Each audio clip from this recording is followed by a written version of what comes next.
Hello. Welcome, everybody. We're going live post close of the temporary Club World Cup transfer window transfer special extravaganza. That's what this is. We're going to talk about transfers. We're going to rate some deals. We're going to talk about a whole bunch of stuff. We talk about the Club World Cup, what I think Chelsea are going to do. We're going to talk about Georgi Petrovic. We're going to talk about the season. We're going to talk about projecting out the season. Shawarma bosses, how's it going, Unk? I am crutch bound, but I'm smiling. I'm thriving. It's a sunny, beautiful day, and I can't go outside because I can't walk. But otherwise, it's wonderful. How's it going with you, gentlemen? Ladies and gentlemen. I assume my channel watchers are mostly gentlemen, but ladies and gentlemen. Thomas Wilkinson, is that Diegsy? There is a Diegsy sighting. Czech says, good evening here. Imagine Petr Cech watched the streams. How funny would that be? Maybe that would be why his recruitment is so good. His player eval. Now, what I thought would be like, so what I've found when we do the streams is like we got to start talking about something, and then as we talk about something, we get into like good questions and can go other directions. So I put this together. This is every single transfer that Chelsea have made under Clearlake. And I thought it would be good to do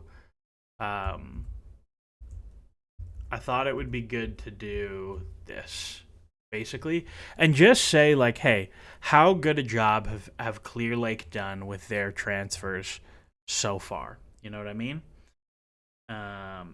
And start with that. That's kind of what I would start with, and then we can talk about other things as they come up.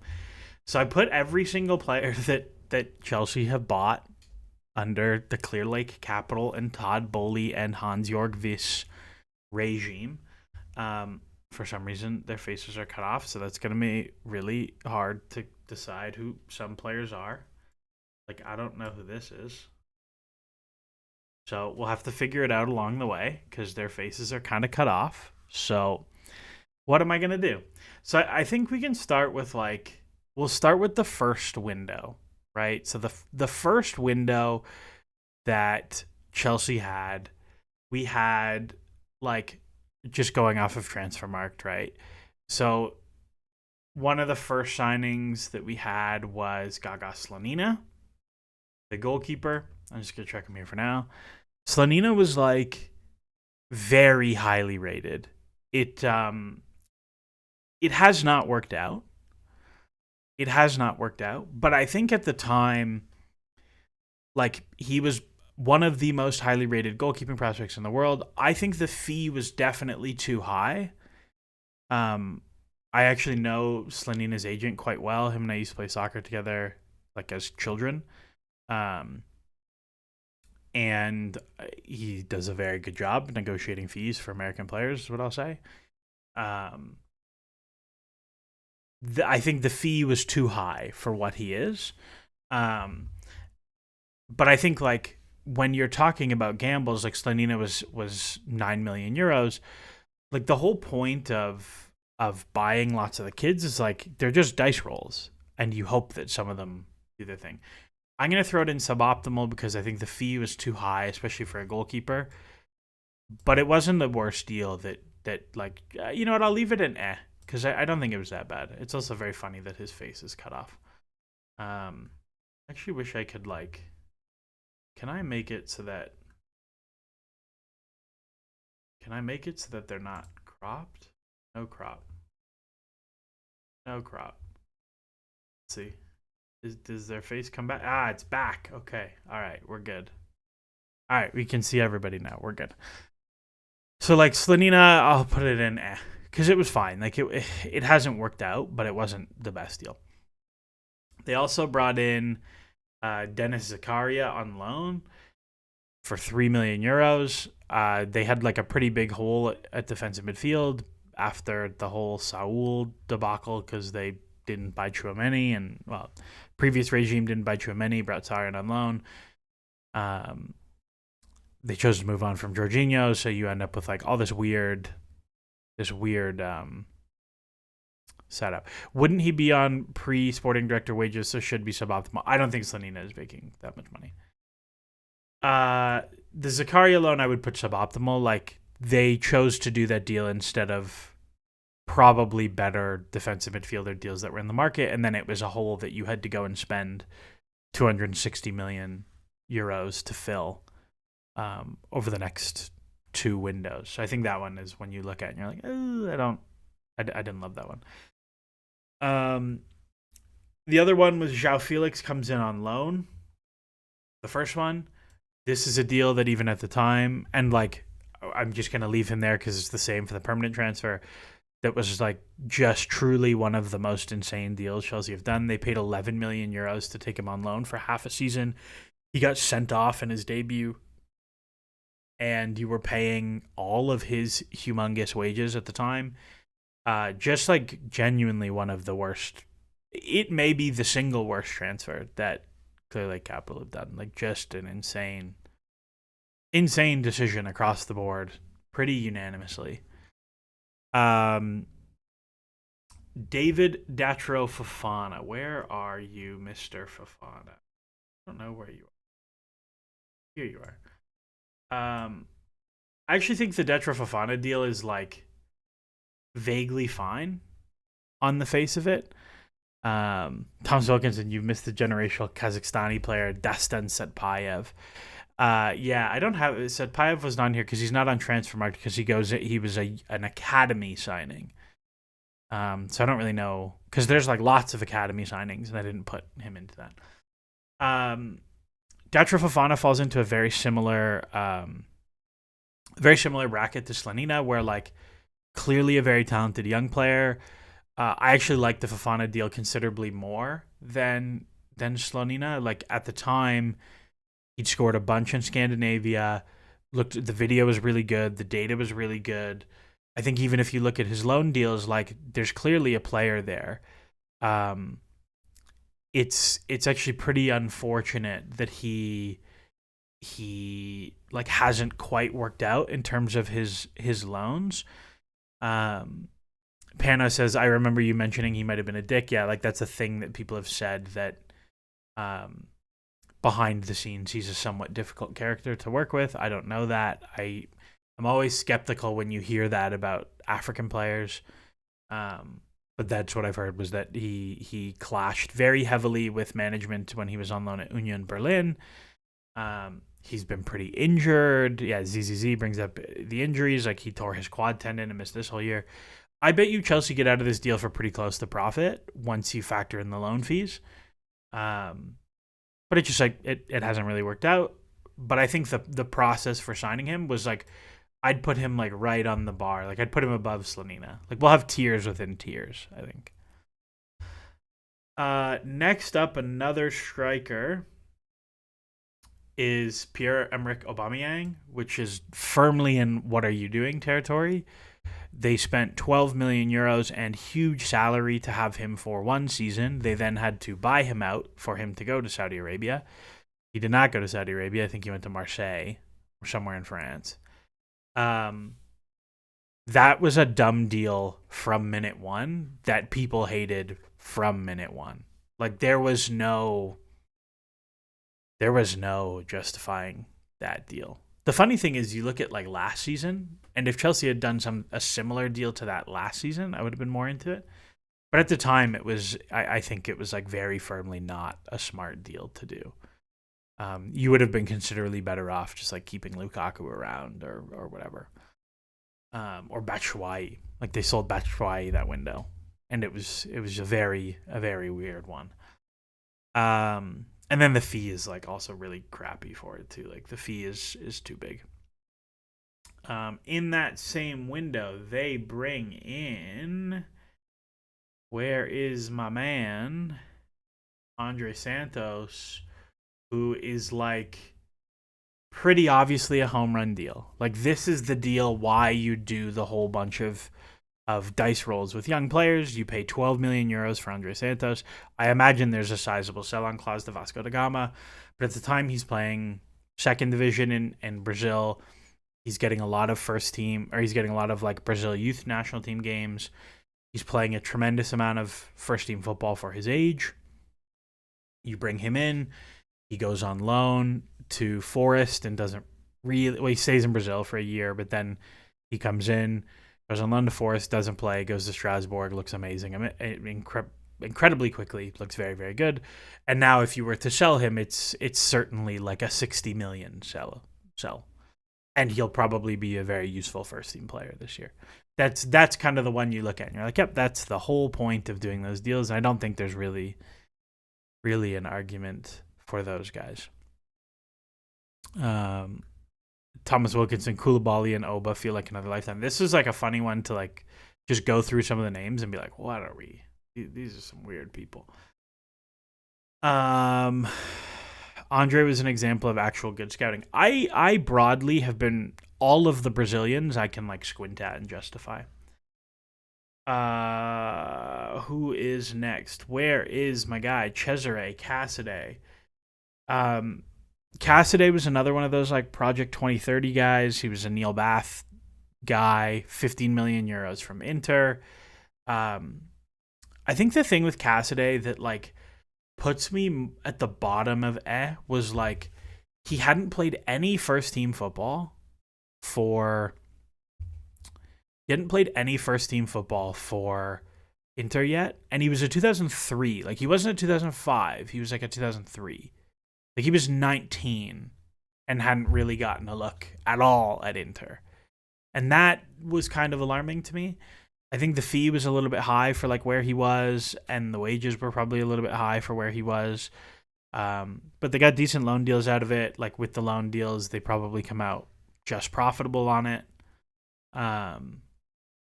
It's like towards the bottom of in terms of process. It's worked out better than Slonina and better than Fofana, but I think at the time it was probably a worse deal than both of those, in my opinion. You know what I mean? Andy asks, do you think our processes are close to competent now? I think you can look at this window and very clearly, like, the recruitment strategy is better than it has been in previous windows. Like, there are many fewer not good players. There are many fewer not good players in the recruitment list. Like there aren't names that I'm seeing as linked with, and I'm like, oh my god, please no. Like I'd have a really hard time naming anyone that they're like, what are you doing? There's some prices I don't like. That I think is a thing we're not very good at still. I don't think we're amazing at pricing deals, and pricing deals is really hard. Like Ted Knutson for StatsBomb did a thing about how like PSG asked them to price an Mbappe move when he was moving from Monaco to PSG, and they priced the deal at like anything under 200 million. You should do the deal. Was their number, because they're like, yeah, it's like that's the level, and that's a hard thing to do for a deal like that. And pricing deals when you're talking about like league translation and player development and potential versus production now and squad need and all these sorts of things, it's really hard. So like I look at Gittins, and Matt Law went on London is Blue and said that Chelsea bid 35 million euros and 42 million euros on deadline day. That was reported as like 40 and 50. Whether that's because those deals are 35 plus 5 and 42 plus 8, I don't know. But I look at like 42 and I'm like, that's pretty close to the ceiling for what I would pay for Gittins. Like, I don't think I would really go above that, even with add-ons. Like, I don't, unless the add-ons were like really difficult to attain, I don't think I'd be itching to do that deal. But then you look at Magnon and they're like, yeah, we have him at 9.4 million pounds. And I'm like, I think that is an undervaluation for that deal for that player. Even with 1 year left on his deal, like I think that's not not amazing pricing, but it's very, very hard. So I'm not going to go all the way and say, do I think they're competent? No, I don't think they're like the directors are amazing at their job. But I think the like player ID processes at Chelsea are pretty good, or are at least better than they were. And then the actual like deal making processes probably need quite a bit of work still. But I don't think there's nearly as much agent led stuff going on. There's some, but I don't think it's nearly as much. I don't think I don't think it's as bad as it was. Law said we bid close to 15 for Magnan. Yeah, I believe that. But like, if the initial reporting is like that's what they've priced the deal at is 9.5, like I'd be curious how they came to that number. Czech says, is the gap between Sanchez and Magnan really big enough for a big transfer fee? No, I don't think it's big enough for a big transfer fee for sure. Like that's part of what part of my math on like how do you evaluate the Magnan fee is like, well, what's the fee you're getting for Petrovic on the flip side of that, or for Sanchez on the flip side of that? Because like you could tell me like between the three goalkeepers, I think Petrovic is the best shot stopper of the three. Magnan is comfortably the best sweeper and best ball player of the three. And Sanchez is comfortably the best cross taker of the three. Petrovic is probably the second best cross taker. And him and Sanchez are probably like tied worst ball players, but so far off Magnan. Like it's very difficult to evaluate. So if you asked me, like, I think Sanchez is probably about average. And I think Petrovic and Magnan are probably like +3 to 5 goals a season goalkeepers. But they're different. Like Magnan is going to give you a lot in possession, which Chelsea struggled with last year. Like it was legitimately a thing that Chelsea had trouble playing through good presses last year. And I think it's very difficult to evaluate those. So I look at it and I say, to me, my pricing on a Magnan deal was like 18 million, assuming you are selling one of Petrovic and Bob for more than 25. That was my math. Because it's like, will I take, on Petrovic, it's like, will I take a £7 million profit, because Chelsea paid something like £15 million for Petrovic, to go Petrovic to Magnan? Like, probably. Would I get off of Bob Sanchez and save 10 million total, because Sanchez was like 24 or something, for Magnan? Probably. So it's like, if I can move off of them in an associated deal, yeah, for sure. Like even the one that I looked at, like I thought, I guess Milan weren't interested, but the most interesting way that I would have approached the deal is I would have said, we'll give you Jorgensen, who's like a talented young goalkeeper. Not great, but he's talented and fine. And I would have done it straight up and said, like, we'll book the value at whatever you want, but we'll do like Jorgensen and 5, something like that, but we'll call it Magnan for 30, Jorgensen for 25, and everybody gets to book a profit. Like that's probably how I would have approached that deal. Rainman asks, the constant briefing is so annoying. I'd much prefer these deals get done behind the scenes. Yeah, I agree. I think that's a thing that they make themselves look less competent by negotiating so publicly. SKR, I understand people have concerns about Shield signing players from City, his agency, but if we take a step back, they've been fairly decent deals at worst. We'll get through it. We've done 6. There's 42 more, so we have lots. If you combine them, you get Allison level. Yep, for sure. My outside pick from Pano Footy, see what Newcastle want for Pope. I would not go for Pope. I would do Trafford before I would do Pope, and I don't really like Trafford. Not sure if it's negotiation tactics, but confuses me that we don't seem to want to go back in for Magnan. Why only go from before the Club World Cup? I think actually this is one of the more competent things they've done, is that they've said like, hey, we'll pay a little bit extra to get him in for this tournament. No problem. We'll pay a little bit extra. We understand that this is like an extra benefit to do the deal very early. And then, specifically like put you in the position, Dortmund and Milan, that like everybody knows you now have to go buy a goalkeeper. On the flip side, I think if you're going to say, but we're not going to go above this number, I think you have to be willing to at least say, like, yeah, we're not going to come back in. Like, this is the number, or we're not coming back. And so I think for Magnon specifically, like, what I suspect will happen is that Chelsea have said, hey, here's our number. Okay, no deal, no problem. Give us a call if you want to come back to a similar number. They'll go play the Club World Cup. And then in July, they'll be like, okay, actually, we probably do want to come back in.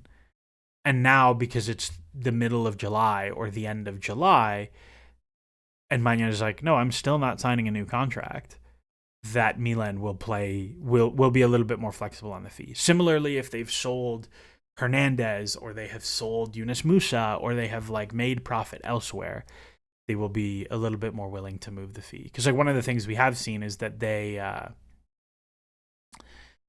have seen. One of the things we have seen is that the Theo Hernandez and Yunus Musa deals for Milan have also fallen apart because they've gotten very sticky on the fee after the Magnon deal fell apart. And so it's like, oh, they clearly need like a number in the mid-20s to be liquid. So I'd just wait till they're liquid or until they're desperate. For sure.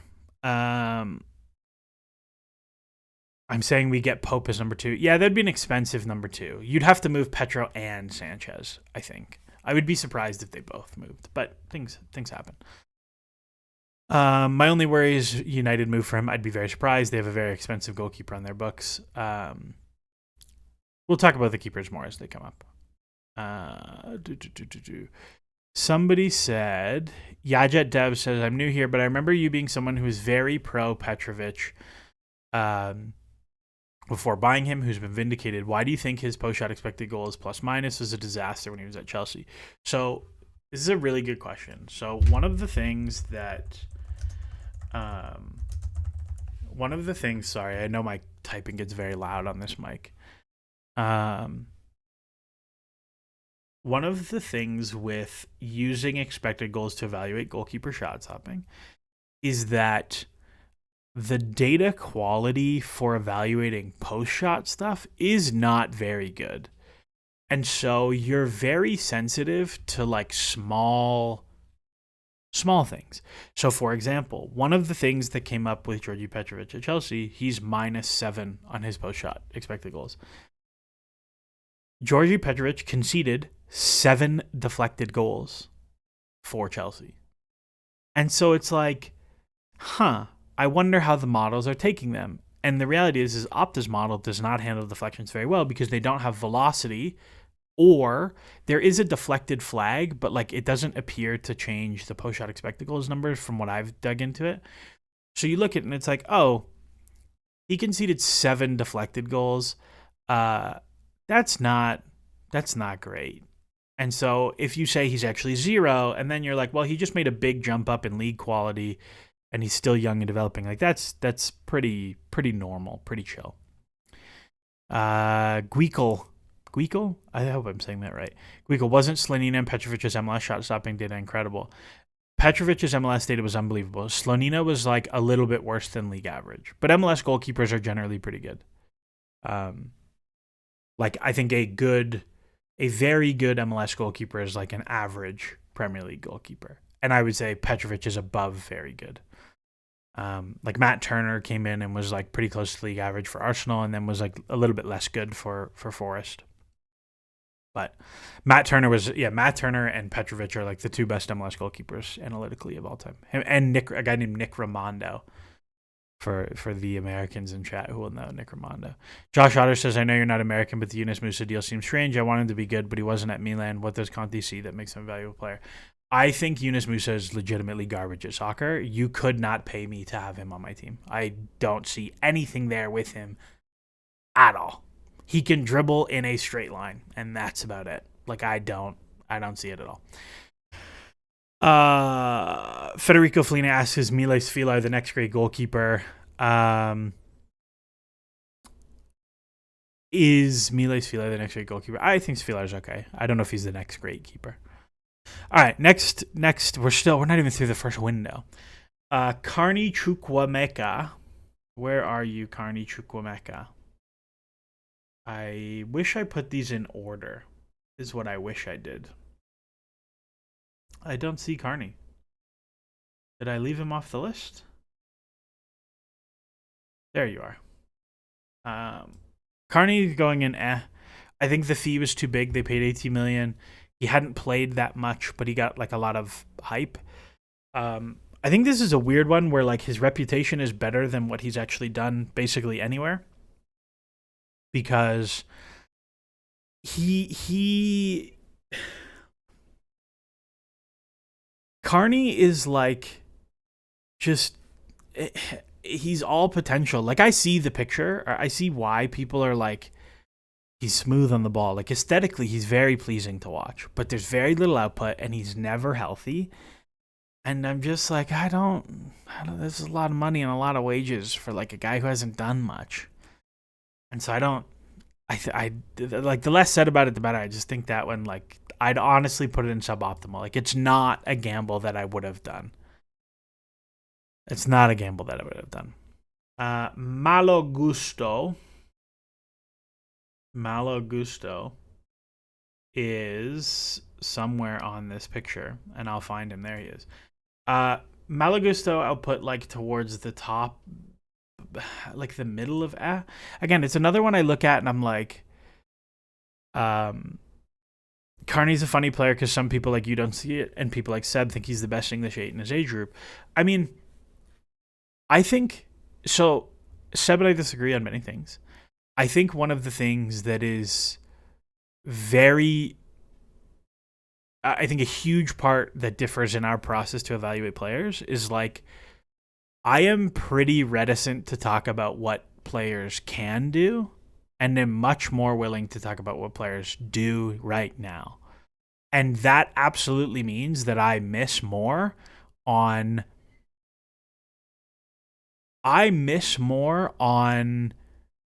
like young players who pop, but I miss way less on young players who bust.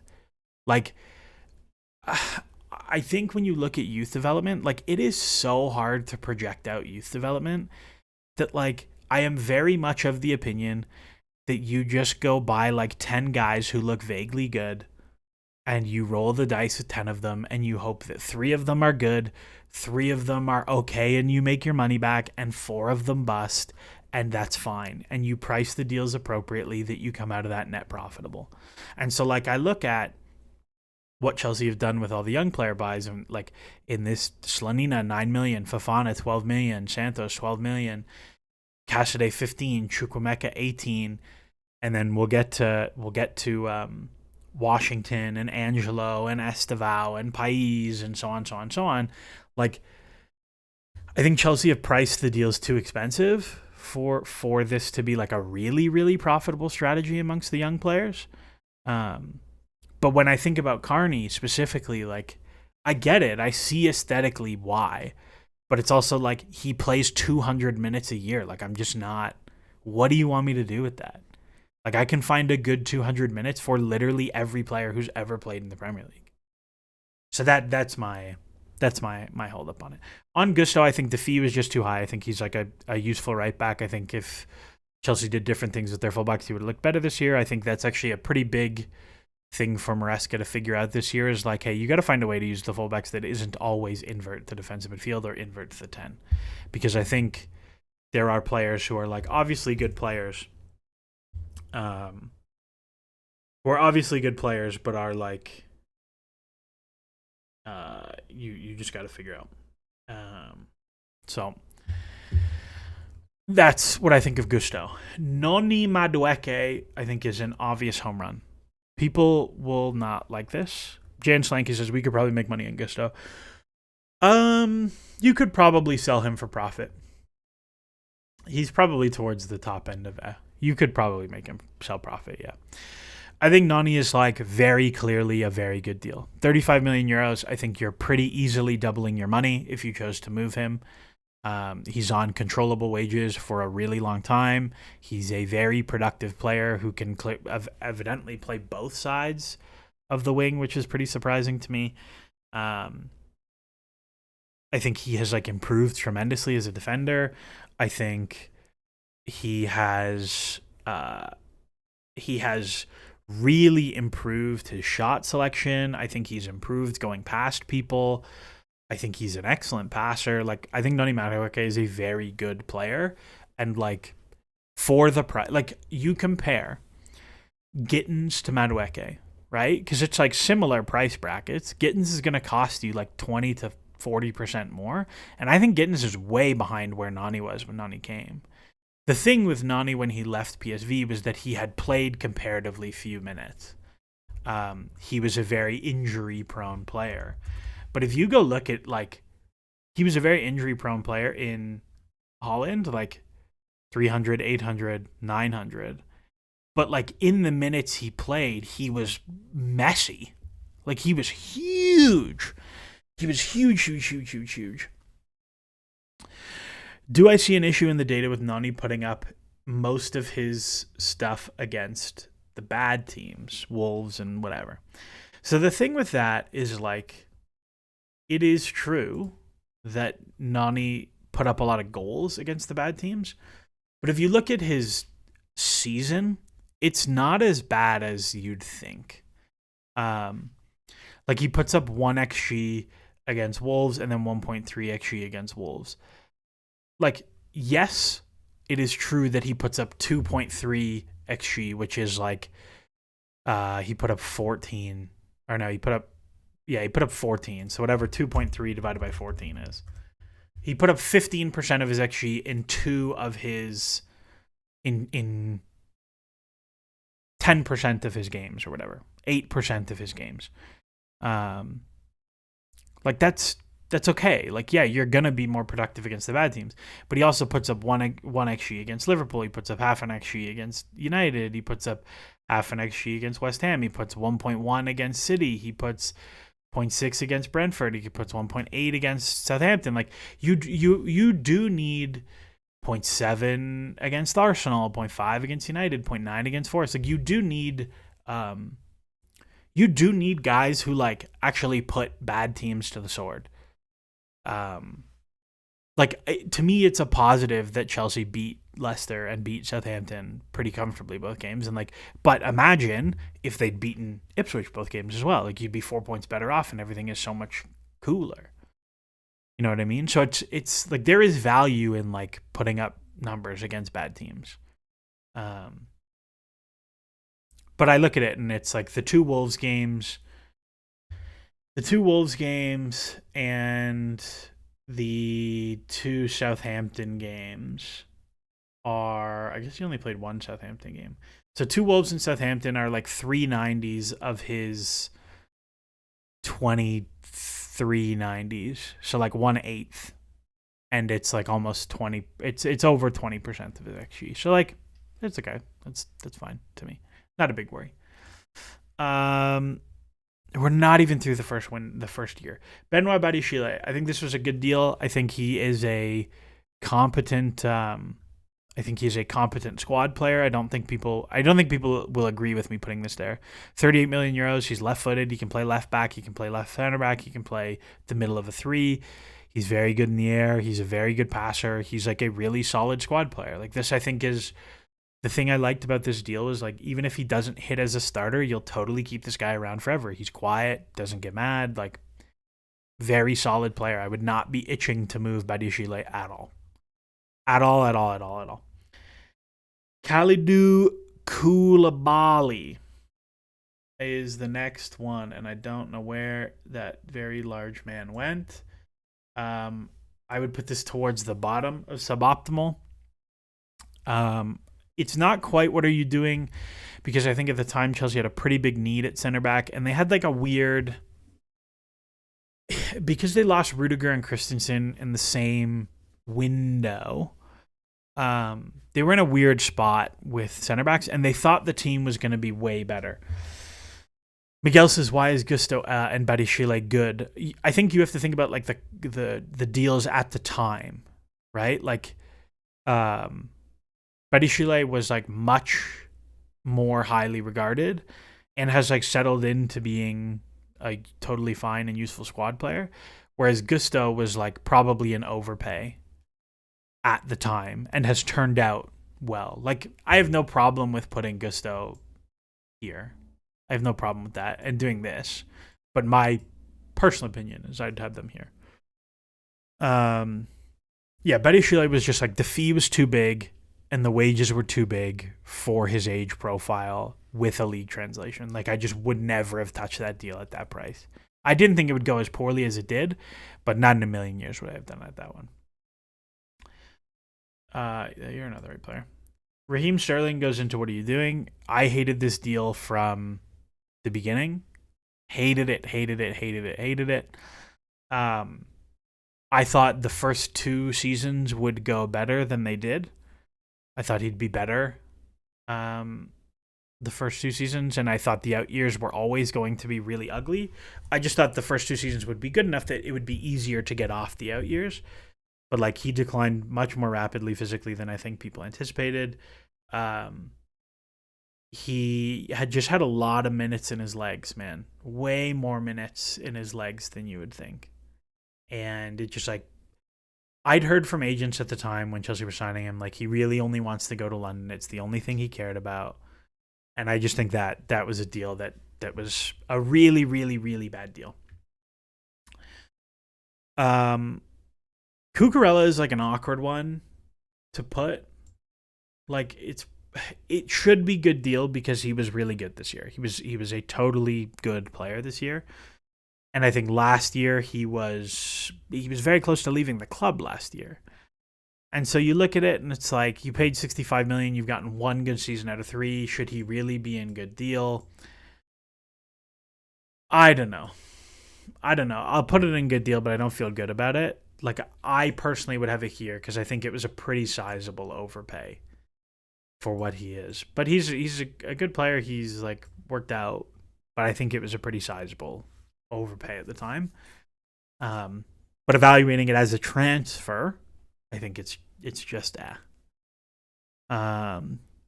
Miguel says you could argue Gusto's done more than Betty Chile. For sure you could. Absolutely. And Lord Flacco, props to him. Sterling barely ever got injured throughout his career. Raheem Sterling has had a fabulous, fabulous career. Unbelievable player. Unbelievable player. But like, definitely a thing. Yajet Dev, is the minutes in the legs thing an actual thing and not a myth? Yuri Tielemans put up his best season last year. Well, Raheem Sterling, when he joined Chelsea, had played almost certainly many more minutes than Tielemans had.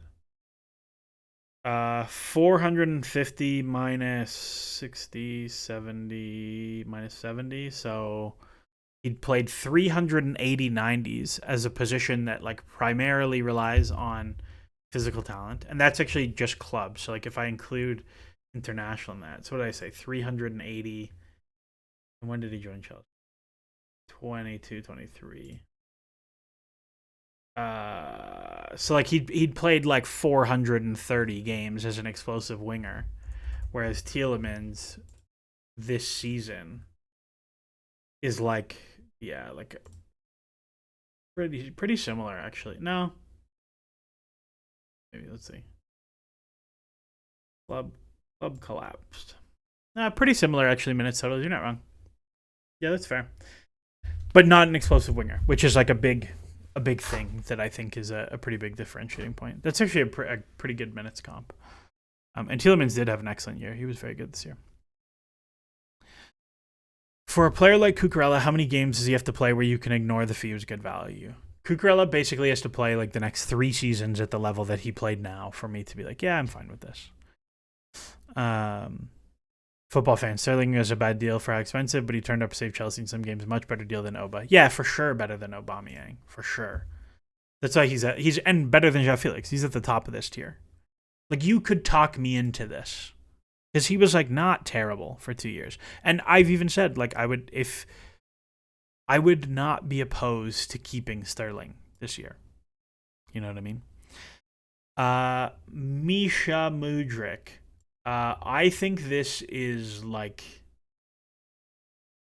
maybe one of the worst price deals that they've done.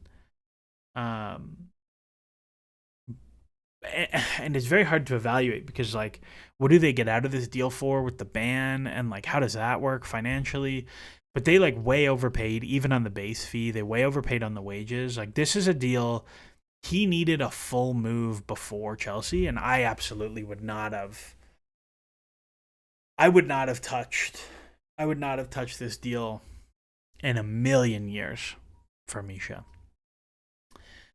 Wesley Fofana, I think, is towards the bottom of suboptimal. I think that fee at 80 million euros was way too high.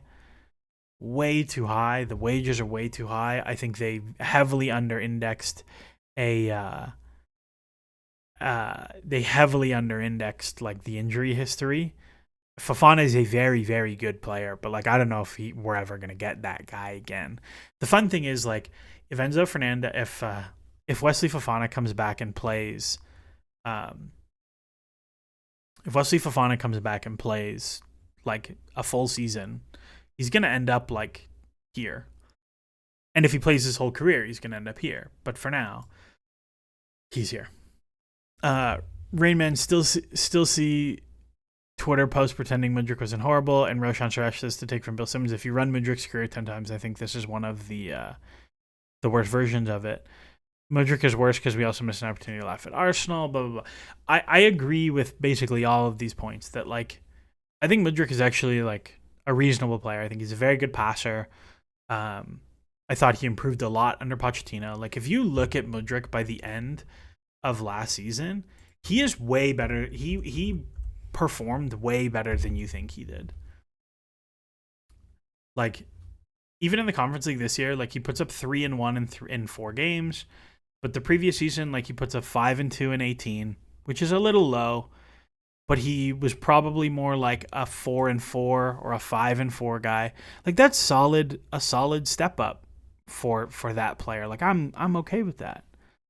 And you look at like how young he was in terms of training age, even though he's an older player, like his experience wise is a little bit lower. He's very low minutes for his age. Like, I could be I would have, if he did not get banned, I would have been very excited to see where his season went. I would have been very excited to see where his season went, but it didn't, and so this is where we are. But I agree with Roshan that we're definitely I agree with Roshan that we're definitely in like a 20th percentile outcome for Mudryk. But I don't think I think it was a very poorly done deal regardless. He needs a loan, says Rainman. I would agree, but I think that's not going to happen now. So here we are. And then Enzo Fernandez. I think Enzo Fernandez, you kind of just have to look at it on the face of it, and you have to put it at the top of You paid the highest fee for a midfielder of all time for him, and I think he's good. I think he's a pretty good player. Do I think it was value for money? No. Do I think he has lived up to his expectations? No. Do I think he has become one of the best midfielders in the world? No. Do I think you would get your money back if you tried to sell him? No. Do I think he's bad? No. Do I regret spending the fee? No. Do I think would I look to move him on? No. All of those things, no. I think Enzo Fernandez is a very good player, and that's fine. He's a very good passer. He arrives in the box to score well. His career has developed not in the shape that I thought it would, watching him for Benfica and for Argentina in 2022. That much is very true. I thought he would become much more like Toni Kroos than like box arriver. That's kind of what I projected for him, but yeah. Not a real person. There's a timeline where Misha continues his development before his ban and becomes our starting winger for next season. Yeah, I think there's like a small possibility that by the end of this season he like ripped the Conference League and then he's getting like legitimate minutes at left wing towards the end of the season. Like I think that's was a real possibility without the ban. Do I think he ever plays for us again? No. I think he's going to get a 2-year ban, and they're going to say one of the years was this year, like from October, whenever the ban started, and he will be available October of 2026. No, of 2020. Yeah, 2026. 2027. Sorry. And they'll say, no, 2026. Yeah, 2 years. And they'll say, and they'll just like loan him until they can move him. And my guess is they will impair his value in this window significantly to knock a bunch of that amortization down. What point did I turn on the Tchouaméni Enzo swap deal? I could still be talked into that deal probably, but I think Tchouaméni has like stagnated a little bit. He has not really grown. I think that's a tough one to evaluate. I think Tchouaméni has not, and partially by like the constraints that like Madrid have never have had no center back, so he's had to play a lot of center back. But I think that's like that is a deal that I could still be talked into. I think. Chelsea Youth is here. Hello, Mr. Youth. On what Enzo is versus what he might have been projected as. Cruz, how much of that do you attribute to the requirements of Premier League football? Cruz never played here, but might have been very different if he had. Yeah, I think that's a very. I think we definitely understate how much like the context a team plays in shapes the development of players. Like Cruz and Modric got to be like tempo controller midfielders, and Modric more of like a half spacey, creative 10-y guy. By the fact that like most of the teams they play are like, yeah, do whatever you want.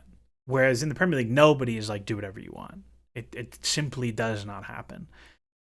And I think there are worlds where like the hire after Graham Potter, or even the hire with Thomas Tuchel, like if Thomas Tuchel is never sacked and Enzo Fernandez is bought in January, I think about that a lot. Like there is a world where I think he is less of a box crasher and is more of that like passing 6-8 type. But I do think the off-ball stuff has changed drastically by the constraints of the Premier League. That I think is a huge thing. The on-ball stuff, I think somewhat. From eye test, looking at a lot of Chelsea games, I saw Fernandez misplaced a lot of passes in the final third. What about the statistic of Enzo Fernandez causing a lot of turnovers for opponents? I don't think he's like hugely. I don't think he's hugely turnover prone. Let's see. Let's see where he ranks amongst midfielders for turnovers. His completion rates are a little low. That's definitely true. But it's like buoyed by pretty outrageous creation numbers. Let's see, dispossessions and stuff like that. No, miscontrol. I don't think he's huge. He's hugely high. And again, it's like a risk reward thing. Like he eats. For example, if I take a look at his passing, right, he is 26th percentile amongst midfielders for completion at 75th percentile volume. So like this 26% is actually like buoyed up by the fact that he misplaces many more passes. 38th short passes, 28th medium, 32nd long. But he is 93rd percentile assists, 93rd percentile expected assists, 97th shots created, 72nd percent of passes in the final third, 86 into the box, 83rd progressive. So you look at it and like, how comfortable are you with the risk profile of his passing? I actually go the other way and think like I would like Enzo Fernandez to be significantly more risky with his passing. I think he should be hitting darts in depth every action, basically. But that's where I'm at on Enzo. So I put Enzo at the top of it. That's where I am. Next window. So that's year one. Okay, year one, Chelsea come 12th. Everybody's pretty mad. The next year, I didn't put Omari Hutchinson on here, but I would put Omari Hutchinson on good deal. He's like a youth signing anyways, but I would put him on good deal. Diegzi comes. Diegzi we like pretty universally mocked, but he was free, and they moved him for a small profit. Who cares? And he's young. Whatever. Fine by me. Angelo Gabriel. Good deal. I think you compare him to Fofana Slanina Cassidy, we had a sizable amount more signal that Angelo was a useful player. All of the youth projection models really liked him. Like I talked about Davies on here with the Gittins video. Davies really liked Angelo because they were like, oh, this guy plays a lot for a young player in a decent league. He's probably going to be okay. The fee was really good. You got a year of him. He didn't make as much progress as you want. You moved him for a small profit. That's totally fine. Totally fine. Really, really liked it. Conversely, David Washington, wherever you are, you little skinny, lanky guy, where did you go? Where is he? Can't find him. Where's my young David? Oh, there he is. I think David Washington, if you compare Raymond Diegzi versus Wimbledon, one of the worst performances I've ever seen. He was so bad, but he was like a kid, and like that's fine. David Washington, Panofooty really liked Angelo in person too. Very smart and easy on the eyes. Yeah, he looked really good that preseason tour. David Washington comparatively had played significantly less, and when he had played was worse than Angelo, but was priced higher. That was a deal I looked at and was like, I don't get this one at all. And it has not worked out nearly as well. He like isn't really getting on the field in Brazil right now. Actually, I don't know if that's still true. He wasn't really getting on the field last I looked. He was not super productive in PL2 either. Yeah, like this is not good. This is not good. Not good. And Santos aren't they're not the best team, but like you'd want more. You would really want more. So we'll see. I imagine you'll get. I kind of view like this deal and Angelo and Andre Santos as like all one mega deal, and it's okay. I think they'll probably get out for like half of what they paid. You'll get like $8 million for him, and whatever. I think it was priced too expensively to begin with, but like, just not a great deal. Georgi Petrovic, good deal. I think this deal was slightly too expensive. They paid 16 million euros after a fee. They paid 60 million euros after a add-on for some number of appearances. I think that Petrovic was the most obvious like market opportunity in the goalkeeper market the summer he moved to Chelsea. Chelsea were not the only like reasonably sized club who were interested in him. A lot of people didn't want to pay what New England were asking for. American clubs are quite rich, so it's difficult to get cheap deals for those guys. But I think Petrovic was like obviously very good. They got him for a decent fee. He has turned into a quite good European goalkeeper. They will either move him for profit or he will play. I think that one is a pretty obviously good deal. Ruben Kovacic asked, do you think there's anything looking at Brighton for targets? It happened with Washington. It also happened with Fofana. Fofana was very close to a Brighton move until Chelsea hired Paul Winstanley. I think that was definitely the case to start. I don't know if it is now. But there was very much in the era of all the sporting directors hires, some of that stuff going on. Bob Sanchez. People are going to be so mad at this.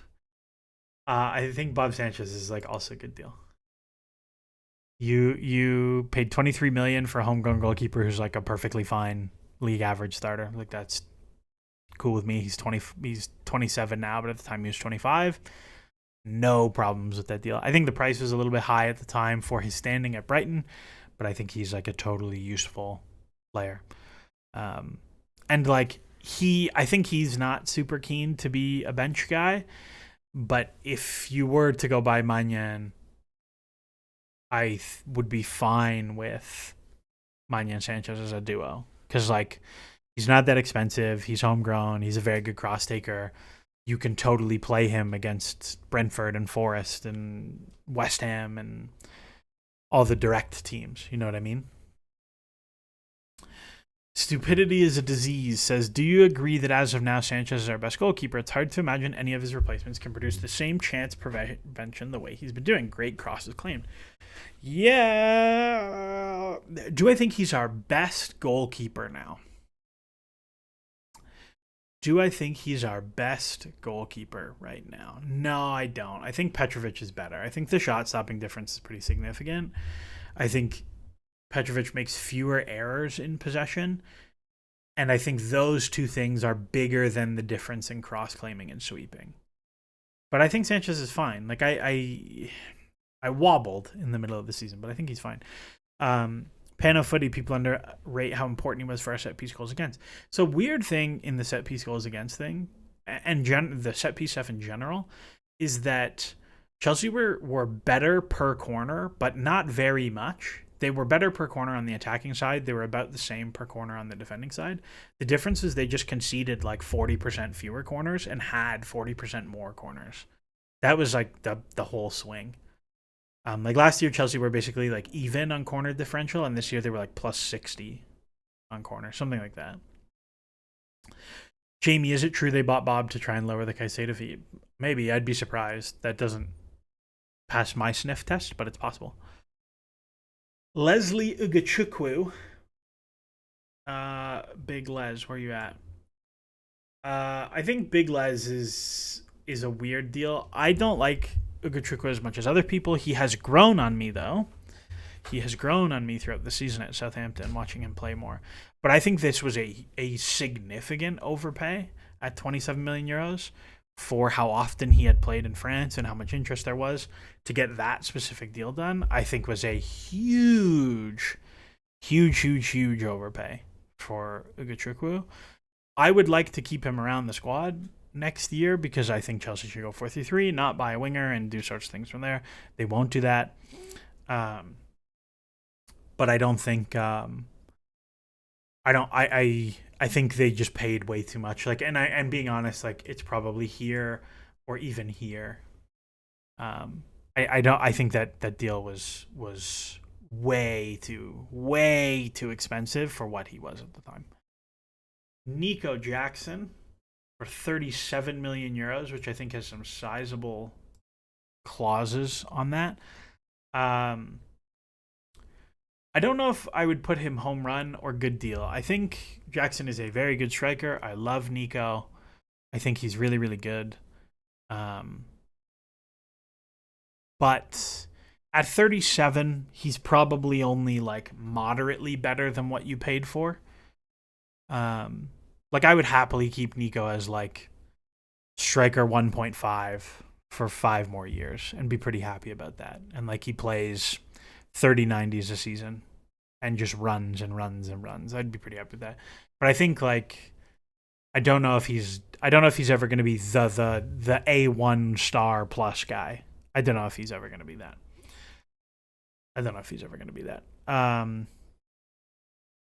Ruben Kovacic, do I think Leslie Ugachukwu is misprofiled? Yes, I think he's very much not a defensive midfielder. That is very much true. I think that is very much true. Miguel Sanchez is a good deal. I don't know. He's a league average starter for 23 million euros, and he had a pretty good season. It's fine by me. He's one of the most expensive goalkeepers in history, top 15. Yeah, I mean, it's just like a whole bunch of guys that cost 20, though. And he was 25. It's fine. Axel Disasi. I think Axel Disasi goes somewhere in the middle of similar spot to Gusto. Like, I think you paid probably a little bit too much, 45 million euros. I think he was like useful, played a ton of minutes last season. And like if Chelsea chose to keep him as a center back, I wouldn't exactly be mad about it. You know what I mean? Like this is the thing with like Tosin, Trev, Disasi as just a pool of, and Josh as a pool of right-footed center backs is like I understand Fofana. I understand why Chelsea want to buy a center back because like it's very easy to look at Disasi and Trev and Tosin and be like, I can get you a better right-footed center back than that. 100% true. But it's like, can I move off of those guys for enough money that it's worth me spending the money on someone who's going to be that amount of money better? And that's a way harder thing to do. Roshan Suresh says Disasi's fee was partly due to panic buying after Chaloba's injury, I think. And like, yeah, that's 100%. There was like a quick movement because Chaloba went down in preseason, 100%. And it was somebody they knew, and they had like a good character assessment on, and he was like a pretty good guy. Like you can go back and watch my Disasi video. I was like, yeah, he'll be solid for Chelsea. I would not be mad. I would not play him ever as a right back. He cannot do that job particularly well. But would I play him as a right center back? Yeah, for sure. No problems there. Cole Palmer. Where are you, my skinny king? I mean, it's ended up like the home run of all home runs, right? Like I was not that high. I was not that high on this deal to begin with. Honestly, this is probably aggressive.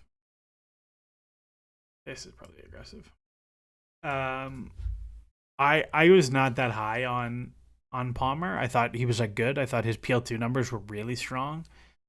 I thought the fee was a lot for what he was, 47 million euros. He had not played that much at City, and when he had played, he had been like good but not great, and it was hard to separate. It was very difficult to separate. Is this guy good because he plays for Man City, or is he actually good? And I think, like, it turns out actually he's unbelievable, very talented player. That has to be a home run. Nkunku is a weird one because it hasn't worked. He's been a lot injured, and the fee was expensive. But at the time, Nkunku was like an incredible player. Like, I'm never gonna look back and be like, "What were they doing? Why did they buy Nkunku, man? The guy sucks." Like, no, Nkunku was like a very good player. It's the same as the Timo Werner deal. Like, he was a very good player with a release clause. Hasn't quite worked out. No problem. Wasn't Nkunku pretty clear? Like, no, he was year one though. He was year one, and it just didn't. It didn't work out. He joined later because it was like a weird clause. My knee is really sore right now. But like, just hasn't worked out. He got injured. He lost a lot of his bursts from the ankle thing. But like, the deal was a good deal to do. Like, he was pretty clearly the best attacker on the market. A story I've heard from people is that Nkunku was the straw that broke the camel's back in relation to the Michael Edwards Jurgen Klopp relationship. Like, Michael Edwards left Liverpool because he was like, no, we have to get Nkunku, and Jurgen Klopp was like, no, I don't want him, I don't like him. And Edwards was like, okay, if Klopp is winning this, then like, why am I here? And he came back as soon as Klopp left. But Nkunku was like an obviously very good player, and it just didn't work out, and that's okay. Romeo Lavia, who like doesn't look like his picture here. I think Lavia was much better than I anticipated this season, but it has still been 2 seasons, and he has like basically not played, and he cost 62 million euros and was not 62 million euros good at Southampton. I think this was a humongous overpay. Humongous overpay. And like, this could change in the future. Like, he could continue to play as he has this season. He could play much more than he has this season. But I think like, just purely on availability, I can't put it any higher than that because the fee was way too big. Way too big. And then a very easy one to do is like, Caicedo is a good deal. He costs a lot of money, and he has been very good. He has been better than Enzo Fernandez for a similar fee. Enzo is at the top of Caicedo has been a good deal. I don't think anyone can really argue with that one. You know what I mean? So that's that one. That is the end of 23-24. The next group, and like, look how many guys we have left still. My goodness. How do they buy so many? The next window, Tosin Adarabioyo. Yeah, he's fine. He was free. You'll probably move him for nothing. He's a good dressing room character. It's whatever. He's fine.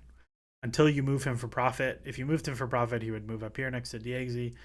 Until now, he's like, I don't know. He's fine. Something like that. He's like a similar level player to Sanchez, but he was free. So, like, great. Jadon Sancho on loan. I think the loan deal was ultimately a fine deal to do. I think you paid a small portion of his wages. The loan fee was not huge, and you got out of it by sending it back to them. Fine. Whatever. He was okay. Not very good. Mark Guiu. Where are you at, Mr. Guiu? Good deal. You paid 6 million euros.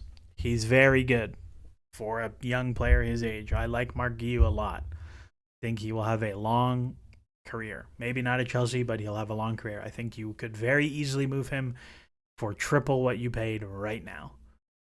I am very excited to see how whatever loan he does this season goes. I like Guiu a lot. I think that's a pretty solid deal. How much Commander Shepard? Am I reading that right? CMDR SHPRD Commander Shepard. How much would we have to sell Tosin for it to be a home run? 40 million.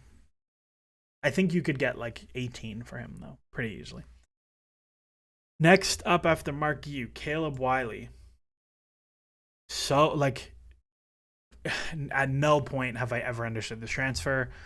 I know people at Atlanta United. I know people at US Soccer, and they were like, "What the fuck is going on with this one?" It's yeah, it was like, I wouldn't have done this deal to Chelsea at any price, and I wouldn't have done this deal to Strasbourg for half of what they paid. Stupidity disease. I would consider Sancho a good deal. He offered so many alternative solutions. Was a great coaching senior in the trainings. 5 million to nothing. United paid 10 million for Amrabat as a loan fee.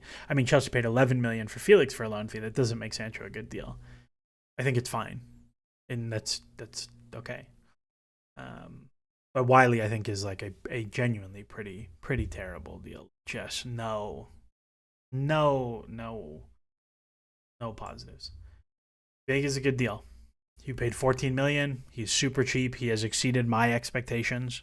I thought this was a rich fee for someone with not a great history.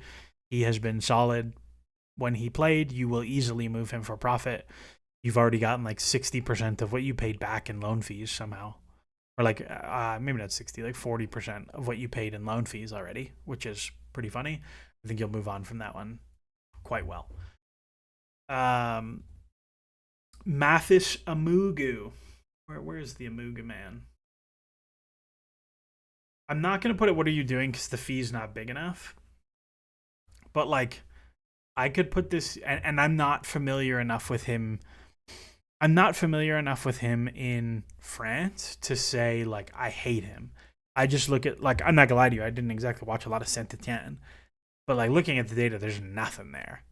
Like, there is nothing there from his time in France that would make me look at it and be like, yes, I would like to pay 15 million euros for this player. Like, I just don't. Like, what is this? Like, you could do much better for much less. So that's when I'm like, I don't really understand the Amugu deal at all. So I'll put it at the bottom of suboptimal, but it should be in what are you doing? Let's get Takey. Let's get Takey. It's not expensive, so like I'd put it there. So like you can't really do that poorly. Anselmino, bottom of suboptimal.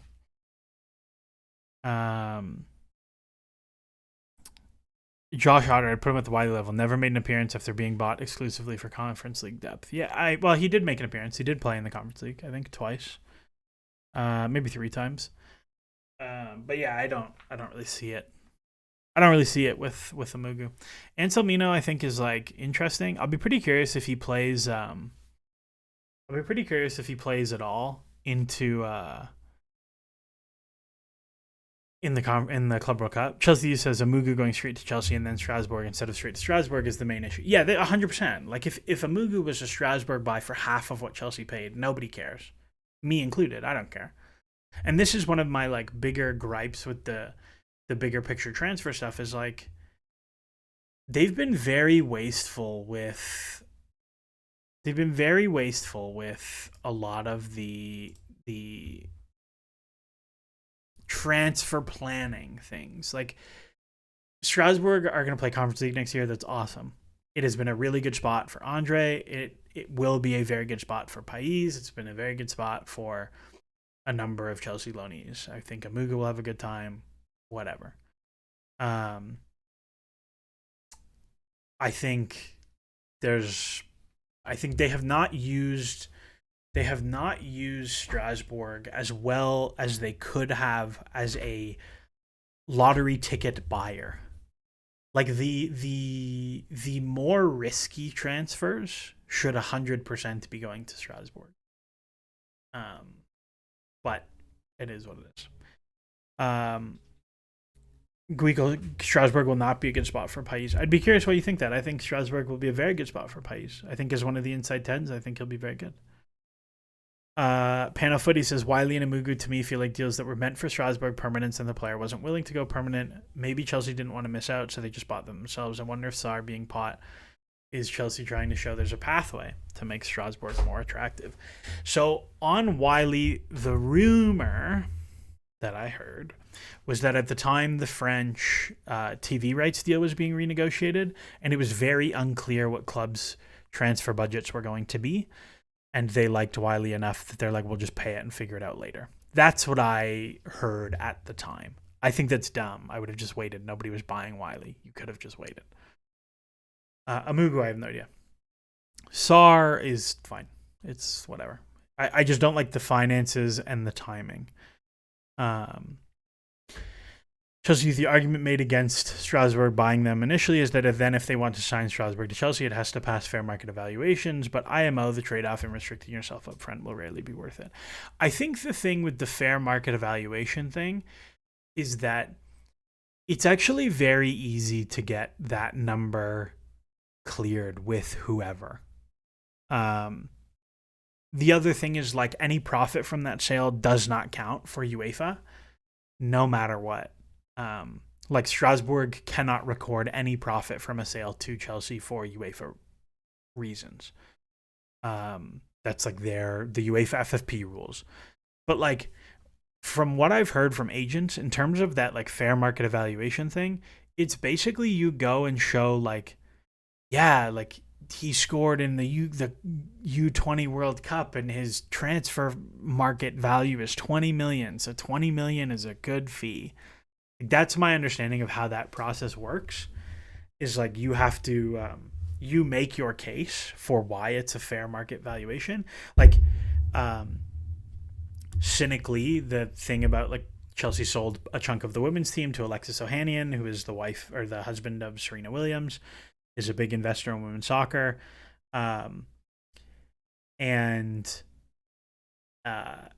He bought 10% of the club at a valuation north of 200 million. They immediately booked the whole 200 million to get themselves out of PSR. And like, because there is now a transfer, you can say, well, you actually you could not possibly deny us that 200 million is a fair market valuation, which like one of the very funny things about all that accounting stuff is like when it came out that Chelsea were moving the women's team out of Chelsea and into Blueco for north of 200 million pounds, a whole bunch of people who were like your SBLSNs and your Kieran Maguires and all these people who are like, oh yeah, I know nothing about women's soccer, but I do know the men's side. We're like, no, that's a crazy valuation. And they were pointing at like NWSL teams who have existed for 1 year and won nothing. And they're like, well, Chelsea are being valued more than Angel City, so like that couldn't possibly be true. And it's like, yes, I think Chelsea, one of the biggest women's teams in the world, are obviously worth more than Angel City. It was just insane. Like, it was very clear to me that even at 200 million, like, I think 200 million was a conservative estimate. for the valuation of selling Chelsea women. Like my number would have been 500 million. You are like easily the biggest name in the biggest football media market in the world. Like for the many qualms of the Premier League, like it's easily the biggest media market. Whilst Angel City actually get more revenue. Almost certainly they get more revenue. They play in a stadium that's 5 times as large as Kings Meadow. Arsenal women are probably like quadrupling Chelsea women revenue because they play so many more games at the Emirates. To me, like if I understand that the women's team's fans like Kings Meadow, and I understand it's like their place and that's cool, but like they should be playing every single game at Stamford Bridge, and they should be hiring like 50 ticket sales staff to fill the stadium, because they have done a very poor job of, even for huge Champions League ties, they get like 12,000. If Arsenal can sell out the Emirates for Arsenal Barcelona, like you should be able to get 15,000-20,000 for a FAWSL game. 100%. 100%. But yeah, NWSL has a much bigger TV rights deal than the FAWSL does, and they have much higher average attendances than the FAWSL does. It's America; they're good at selling shit. That is absolutely the case. But Wassa, nice to see you. I knew I'd bring up I'd bring a Woso, and we'd get Wassa in. We just talked about Anselmino. Anselmino, I just think the fee's too big. He hadn't played that much. He was also coming off of an injury. Like, I don't know. It's just not one I would have been really eager to do. Maybe he's useful. Maybe he's not. It's not so much that you can never get out of it. But what are you gonna do? Mike Penders. I think Penders is pretty firmly in good deal territory. I think Penders is a very good goalkeeper. Somebody asked me what I think of him recently, and I described him as the best. I gotta rearrange some of these because I don't agree with these. Have ended up in weird spots. Yeah, probably something like that. No, probably something like this.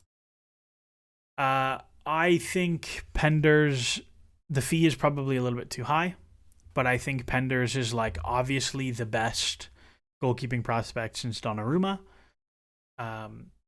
He excels at like genuinely all phases. Like his distribution is very good. His cross claiming is very good. His sweeping is quite good. He is a solid shot stopper.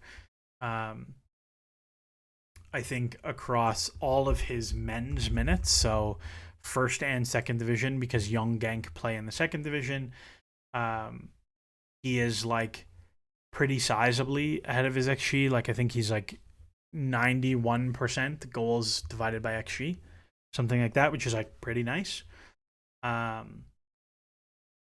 I would be pretty happy. Like I am pretty happy with that deal. I think that's a very, very reasonable. I think that's a very, very reasonable deal. And I think they're right to think about his development. I think he's probably still 2 seasons away from playing for Chelsea. I think there was like statements this week about Chelsea are like pretty. One of the things I thought very funny was they were like, yeah, Chelsea are really cognizant about making sure he feels an attachment to Chelsea because of what happened to Thibaut Courtois. And I think that's a valid point, that like Courtois went to Atletico and like met his wife there and was like, no, I want to go back to Spain afterwards. But the thing that crossed my mind is like, there is nobody still working at Chelsea who was here when Courtois was here. There is nobody here who saw that happen. None of the recruitment staff, none of the executive staff, none of the coaching staff, none of those people were here. And we're like, yeah, we saw Courtois lose his attachment. Like, what are you talking about? You don't know that. I think with Penders, my approach would very much be, I would send him to Strasbourg for 2 seasons. I would send him to Strasbourg for 2 seasons because it's like he's never gonna go. He's not outside of Blue Coast, so he's not gonna get like tendrils of like, you should stay here after your loans, man. And stylistically not that different. And it's like Strasbourg's not like such a big market that like he's gonna want to leave anyways. And then I would bring him in every preseason. So I would be like, hey, you're gonna go back to Strasbourg, but we want you to come in, we want you to just do preseason, we want you to do the whole thing. We want you to like stay around the guys, the whole thing. Wassa says he can speak French, right? I assume so. He's Belgian. This guy speak every language on the planet. But I would tell Penders like, hey, dude, you're gonna go to Strasbourg for 2 years. You're gonna come. I would also definitely play him this summer at the Club World Cup. I would definitely play him at least one game, but probably two. Like I would have no qualms playing him against LAFC on Monday. But I would definitely play him against Tunis on next Friday for sure. So that's my Penders. Omari Kellyman. Get out of here. There's nothing. He has like interesting PL2 stuff. He is only bought because it's a Matson plus Valenza. I hate everything about that deal. You're going in. What are you doing? I hope he recovers from his hamstring and has some good loans and like does whatever. Blah blah blah blah blah. But get out of here. I don't even want to talk about you.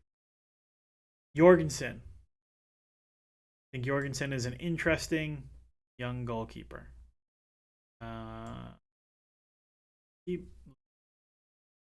I think Jorgensen is an interesting young goalkeeper. I would not have paid 25 million euros for him. That is insane to me for what he had shown you with one real season at Villarreal of interesting, of like semi-interesting stuff. And even to get to interesting in the data, you really have to split his season into the first half of the season, second half of the season. I think if you split it at directly January 1st, he was one of the best goalkeepers in La Liga over the second half. The thing is, goalkeeper numbers are very noisy. And so when you like narrow your sample like that, you are really hamstringing yourself. I would not have done this deal. I think they've made many more headaches for themselves than they probably anticipated by doing this deal. I don't like it. I don't like anything about it. I would not have done it. They'll probably get out of it for like 60% of what they paid. Like they could probably get 15 million this summer, no problem. But I don't like it. I don't like anything about it. Dewsbury Hall. Similar place. I think Dewsbury Hall's Ruben Kovacic surprised they opted Jorgensen over Trafford that summer. 100%. I think even if you go back and look at it and say like, hey, we need Petrovic to go play. He doesn't want to be a backup here, blah, blah, blah, blah, blah. Even if you put all those things, it's like, okay, Trafford would have been cheaper. He was domestic. Burnley just got relegated. He had a very poor season for Burnley in the Premier League. Muric was much better for them. And it's easier to sell him as a backup, you know what I mean? Because he's domestic. But maybe he didn't want that. I don't know. Maybe they had those conversations. I do think about the world where, like, what if you just kept Petrovic and he gets, I don't know, 14 Conference League starts. Wassa says I would have just kept Kepa as a backup. Yeah, also an option. I don't think that was ever really an option, but Kepa's there.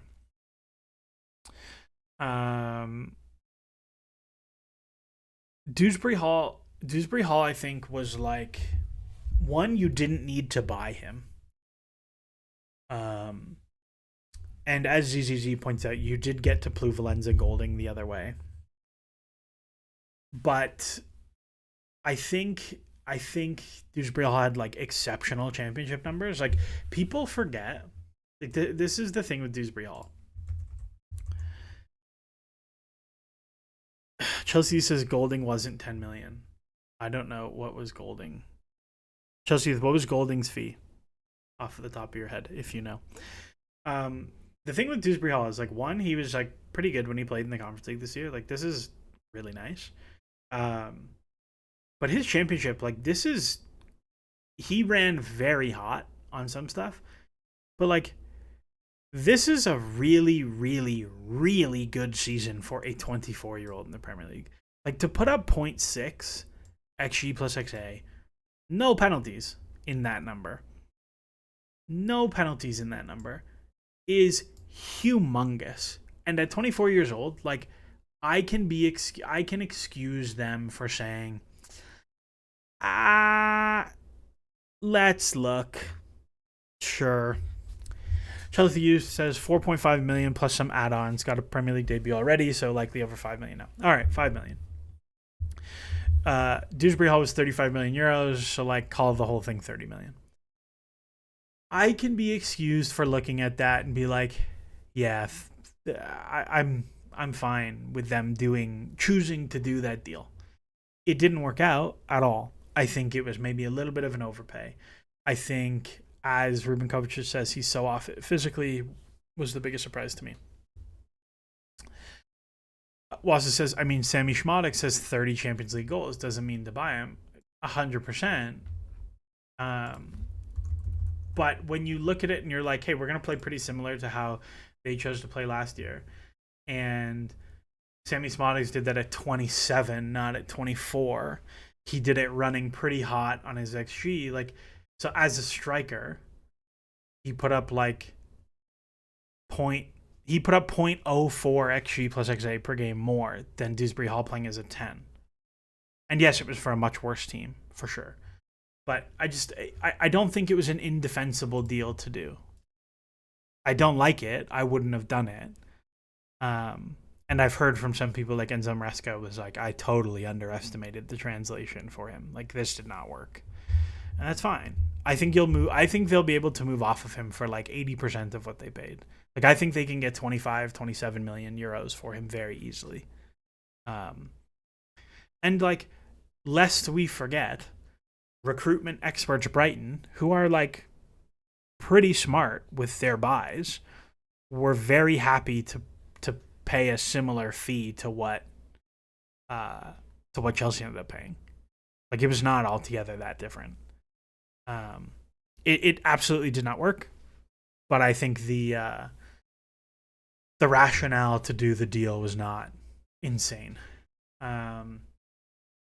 So considering you were offloading Gallagher makes the Dewsbury Hall deal awful. Those deals are not paired, though. I obviously would have much rather kept Gallagher. The Gallagher one is with Felix, who is like, honestly, that's what that should be. That deal is so bad. João Felix comes back again and is at the bottom. So here's João Felix. Yes, literally the worst deal Chelsea did. Neto, I think, is in suboptimal. I think the thing with Neto is that also says, can I be a Pedro Neto defender? You can. I could be talked into him being at the bottom of I think the thing with Neto that gets me is like the fee is a lot and the wages are huge. Like, you're talking about 60 million euros and 10 million pounds a year, 8 million pounds a year on a 5-year deal. Like, you're talking about a 20 million a year amortization cost. Like, that deal's costing you 100 million over the lifetime of its accounting. That's huge, man. And you have 100 million over its accounting, and then you have another year left on the deal. So I look at that and I'm like, ugh. 4 and 6, he puts up like not horrible XG plus XA this year, 0.4. I guess that's in the Premier League only. It's probably a little bit better. Yeah, 0.47 is like not terrible. And like, he gave you, it's not this year, 0.4. And he gave you like reasonable defensive output. He could play both sides. I thought the like off-ball stuff was not bad. I just like, and you know what I will say I think is pretty funny about this deal is I thought the way this deal would fail is that I thought he'd be injured all the time. And I thought when he played, he wouldn't be that good, but I thought he'd be better than this. But I thought he'd be injured all the time. And it did not work out that way. And Rainman says, like, praying Delap feasts on his crosses. I think 100%. I think 100%. I would expect, particularly his XA, to come up this year with Delap on the field. I would expect that we'll see like his XA come up from 0.19 to like maybe 0.25, something like that, which helps. It matters. So we'll see. We'll see what happens. Also, his set piece delivery was so poor. Like I was expecting so much more from that side of things. It's just too expensive a deal. Yeah, I could put it at the bottom of that, but I would probably put it here just on price. Peter Ness, Wasa, I like his effort. I like his shooting. I don't like his shooting. His XG per shot is so bad, and his like this is unacceptable. 0.05. Like, yeah, let's be Bilal Al Kanous. Like, just it's so bad. And the shot volume is okay, but it doesn't matter because they're from such bad locations. Like, I really hate the shooting. Um, oh, you like his ball striking? Yeah, he strikes the ball well. That I agree with. Giovanni Dettori, there should be a category on its own for João Felix. Yeah, probably. Peter Ness, do I believe the Samu deal collapsed over issues on contract terms, Ornstein, or was it a last minute Mendes favor? Could be both. No idea. I've heard something about an ankle as well. I don't know. I don't know how true that is. So that was the end of this year. And now we come to this summer and all the future facing deals. We've got Mamadou Sarr. I'm going to put it in A for now. I'm just going to put it like right in the middle. He's fine. I think he's an interesting young prospect. He doesn't really give the ball away. He's very tall. He's very quick. He's very large. He says his most similar player or his like role model is Konate. I thought Chelsea should have if Chelsea were going to buy a center back, I would have taken a run at Konate this summer. It's fine. I don't know. Let's see what happens with him. I think it's too expensive. It's more than I would have paid for him. I would have just left him at Strasbourg. Blah blah blah blah blah. Let's just throw it in F for now. Kendry Pais, I think, is in pretty firm good deal territory next to Guillou. You paid 10 million euros. There's some reasonable add-ons there. I think you could sell him for triple that right now. I think that you have to be very careful with his development because he's very young. He's moving to a country. Chelsea like backtracked today on he's going to come to the Club World Cup to train, but he's not going to play. Like, just leave him in France and let him go through all the preseason. I think this is very dumb. But I think like going to be pretty easy for you to make profit on that deal, even if he never plays for Chelsea. And like the upside is maybe he's good enough to play for Chelsea. I think that deal is priced very appropriately for the risk of someone coming from IDV. Like you compare it to Caicedo. Like Caicedo, I think went from IDV for like 4 million, I think, to Brighton. But it was 4 plus like a 25% sell on, so it's actually 28 now. I suspect that and Kendry was a lot further along than Caicedo was in Ecuador. Like I think that's fine. Rex's spineless cucks with no backbone. Yeah, just like just stop talking. They honestly just stop talking out loud to anyone. Don't say anything anymore to anybody. Stop leaking. You look worse every time. Yeah, we'll see what happens with Kendry. Dario Ishugo. I think this goes into like the upper end of I really like him. The video is really good. The data as a ball winner is like pretty spectacular. I think they have correctly profiled him as a backup to Caicedo, mostly because he just wins the ball a ton. I think the passing stuff is not good. I think the passing stuff is not good, but you have to take into mind that he played for genuinely the worst team in Spain, or one of the worst teams in Spain. Like, what is he going to do with the ball there? So I don't think the passing stuff is as bad as it looks. But I think Isugo is like a really solid prospect, and the deal was very appropriately priced. Yeah, like I quite like Isugu as a prospect. I think the ball winning stuff is like genuinely real. Um, Byron said, "Did I miss Estevao? We have not talked about Estevao yet." Um, I think Isugu's legit. I think you have an interesting conversation about whether you want to keep him. I probably would keep him. I think there will be enough minutes to get him on the field, but that's what you're gonna do. So we'll see. We'll see with Isugu. Um, and then I didn't add my Liam Delap picture. Forgot him. I forgot to add Liam Delap. I forgot to add Liam. So Liam Delap's not in here. So we'll just do Estevao next. Super optimistic Kendry take. He's way more Johan Mine. I don't even know who Johan Mine is, dude. Johan Mine. I don't know who that is.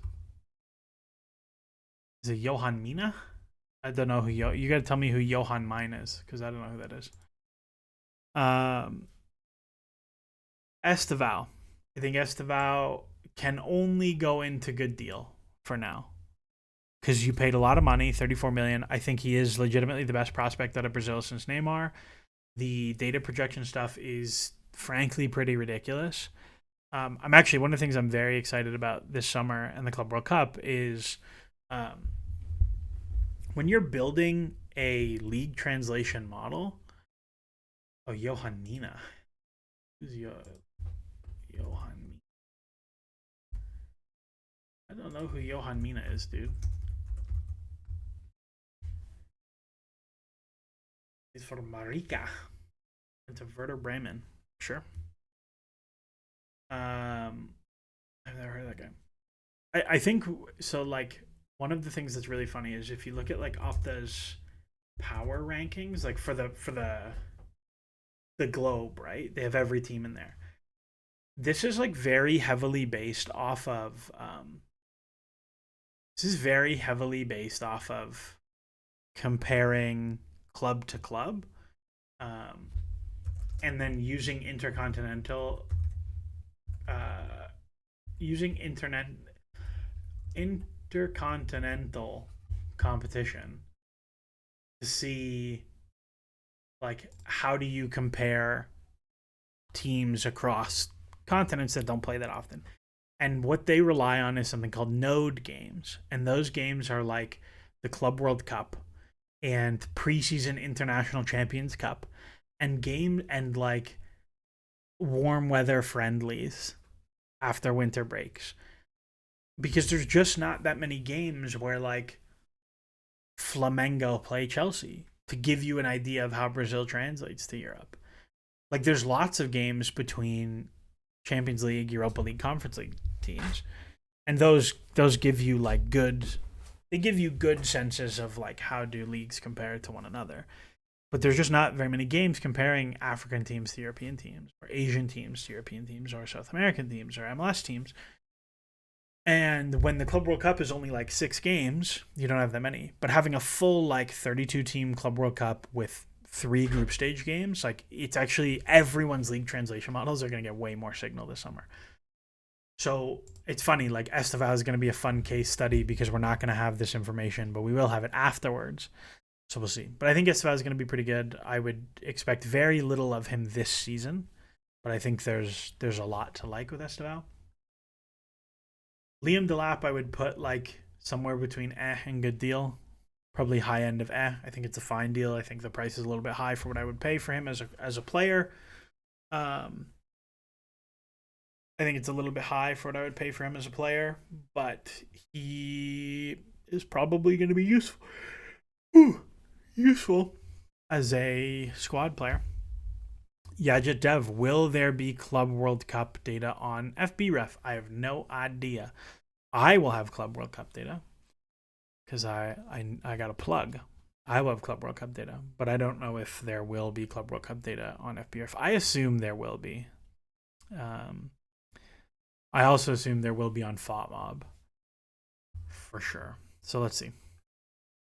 Wasa, I'm expecting Estevao to be entirely injured. The only guy that came across him wasn't out for 6 months is Gabriel Jesus. Yeah, and he's played like a crazy amount of football in the past 18 months. And then the last two for next summer, which are here, are Giovanni Kenda and Denner.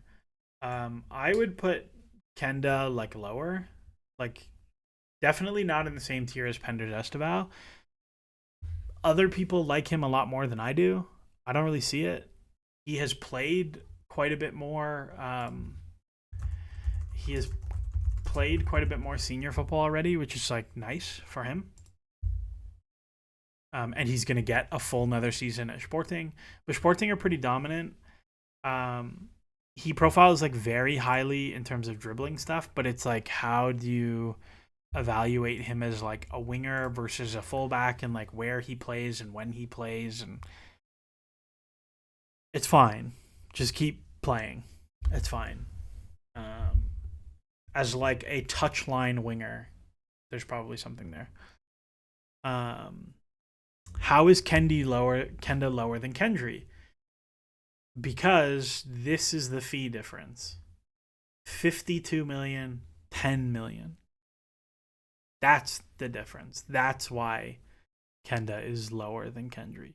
You have like no risk tolerance on this deal. Like, he has to be good for this price. You will not get off of him. It's like Renato Sanchez. Like when Renato Sanchez went from Benfica to Bayern for 80 million or whatever it was. Like, he has to be one of the best midfielders in the world, or you're just cooked. Like, there's nothing you can do. And I don't know, Portugal generally translates to England pretty well, but like pretty skeptical of where that's at right now. And then the last deal is Denner, who I know literally nothing about. I couldn't tell you. I think he's a fullback, so I'll just put it in there because I don't know. I don't know anything about him. But Kendry can't get starts in Ecuador in 2024. I mean, I think the reason Kendry was not getting starts in Ecuador had nothing to do with his player. Is how I will describe that.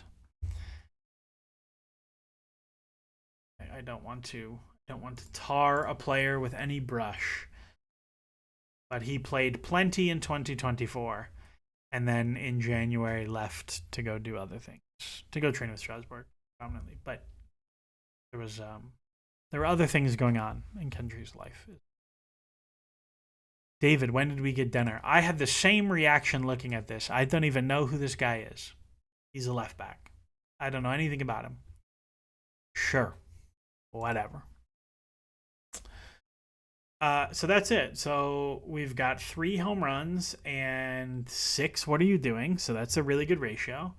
And then we've got 1, 2, 3, 4, 5, 6, 7, 8, 9, 10, 11 good deals, and like 6 of them are profits. Okay, Wasa says you can't believe you not put Datsun Sapayev. Sapayev would be in good deal. Sapayev would be in here, and Delap would be here. I forgot to play. What do you want? Shoot me. And then create a player. And then you've got, so you got 1, 2, 3, 4, 5, 6, 7, 8, 11 good deals, but like 8 of them or 7 of them are investments. And then you got 1, 2, 3, 6. You got 10 suboptimals, so not bad. And then you got a whole bunch of S.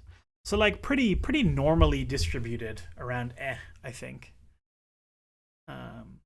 Pretty normally distributed, which is definitely what you want in your transfers. You want a real good normal distribution around like whatever. I think that's the strive for. I think that's what every recruitment department strives for. Is can we get a normal distribution of our transfer outcomes? I have to count Felix twice. Yeah, Felix would be in what are you doing both times. That's definitely true. Yeah, Sapayev's interesting. But he's like 17, man. And he's playing against, like, in literally the worst league you've ever seen. All right, we've been going for an hour 45. Give me your transfer questions, your I don't know, whatever you want to talk about. Whilst I feel like transfers are normally distributed distributed. Yeah, maybe. I think the thing with Chelsea is like Chelsea's are a little bit not normally distributed because like there's only 3 home runs, but there are 6 like true disasters. Um, ZZZ thoughts on some of the more foreign dice rolls. Bright Ede. Don't know anything about him. I assume this is the guy playing in Poland, right? Yeah. I hate the Polish league. I think it is like genuinely one of the worst leagues in Europe. I would like you could not pay me money to sign someone out of Poland. I think it is a truly garbage league that does not translate anywhere else. Wouldn't touch it. Kian Best. This is the kid playing for Bohemians in Ireland. Played for Preston. Again, another one I look at and I'm like, no real history of senior football, and that's real old for a dice roll. Like 20 years old, big dice roll. I wouldn't touch it.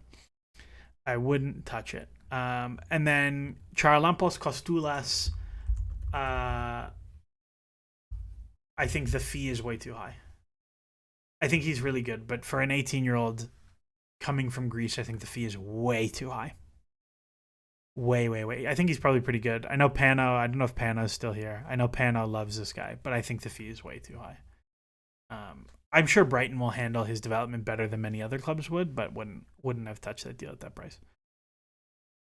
Check. Thoughts on Gregor Kobel from Dortmund has never particularly impressed me. Wouldn't touch it. Oscar Pereira from Strasbourg. Am I spelling it right? Is it Pereira or I think it's Pereira. He's interesting. He didn't play very much. I know his like youth stuff for Colombia was nice. Sure, leave him there. Let's see what happens. He'll probably play more this season, which is good. Thomas Wilkinson, Waltamada. I really like Waltamada, but I'm gonna be honest with you. So the number that Stuttgart have quoted is 40. One of the things that I don't mind about Waltamada is you can probably go comparatively high on the fee because he's on very low wages. So like you could 5x, 6x his wages. Like you could put him on 60 grand a week, and you can eat more on the fee knowing the wages aren't going to be crazy. It's also very funny that they have him as 6'1.5" when he is definitely not 6'1.5". I think Waltamada is very interesting. I think he's a truly special passer, and he is a very, very good link man. If you had not bought Delap, I would 1,000% do this deal. I think if you add him and it's Jackson and him and Delap, it's just a lot of cooks in the kitchen. And I'm fine with that, but it means you have to commit to moving one of them on at some point, whether that's January or the next year, and you're not moving them on for a great price because they haven't been playing. So I would have done it over Delap, but I don't know if I would do this deal specifically. My price is probably like 32. We love a 32 at Chelsea. I would probably do it at 32, and I'd just like live with the consequences of doing it at 32.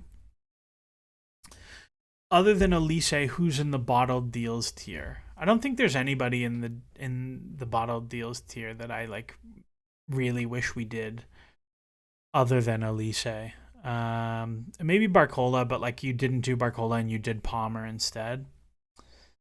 That might be one that I look at and I'm like, yeah, I wish we did that one. I don't know. There's not that many that come to mind. Is Gyökeres worth the Pano's thoughts on Kosula so that it's a high fee, but on the Greek side, people think a lot. Olympiakos got feast because he's the best teenager Greece has ever produced. Maybe. Is Gyökeres worth the investment? No, I would not pay that because of his age and his wages. What would be my expectations if he played 30 90s in the Premier League? Probably 7. Depends who for. For Arsenal or City or Liverpool, like 17. Something like that. For United, probably like 12. Given we will surely overpay for Gittins, then what? Left wing sorted. Do you try for Liao, Rogers? I think left wing's the priority. I do think it is a priority. I don't want to overpay for Gittins. If you overpay for Gittins, I definitely would not get another left winger. Liao is not the one for me. Neither is Rogers. Does Rogers move us towards closing the gap with champions? Most of the fan base is convinced of signing left wing 10. I have no... Oh, front of shirt update from Lucas Bazek. What did he say? What did he say? Lucas... What is it? Lucas Ba... What is it? What's his Twitter? Oh, I didn't... It's Lucas with a Z. What is it? Is it this one? Yeah. On the positive talks, when the summary of the short-term front of shirt deal with the MAC prospects. Chelsea are in talks with a number of suitors from the Middle East, so their long-term deal is not expected to be announced until after the Club World Cup. Klein is expected, okay. 55 million pounds a year. Damac is over. Strong unit in the sponsorship category, prioritizing negotiations with other interested parties. I mean, he just talked about Damac a lot. Sure, I guess. It's disappointing. I was expecting more. Thomas, you've ruined me. I'm not happy about it.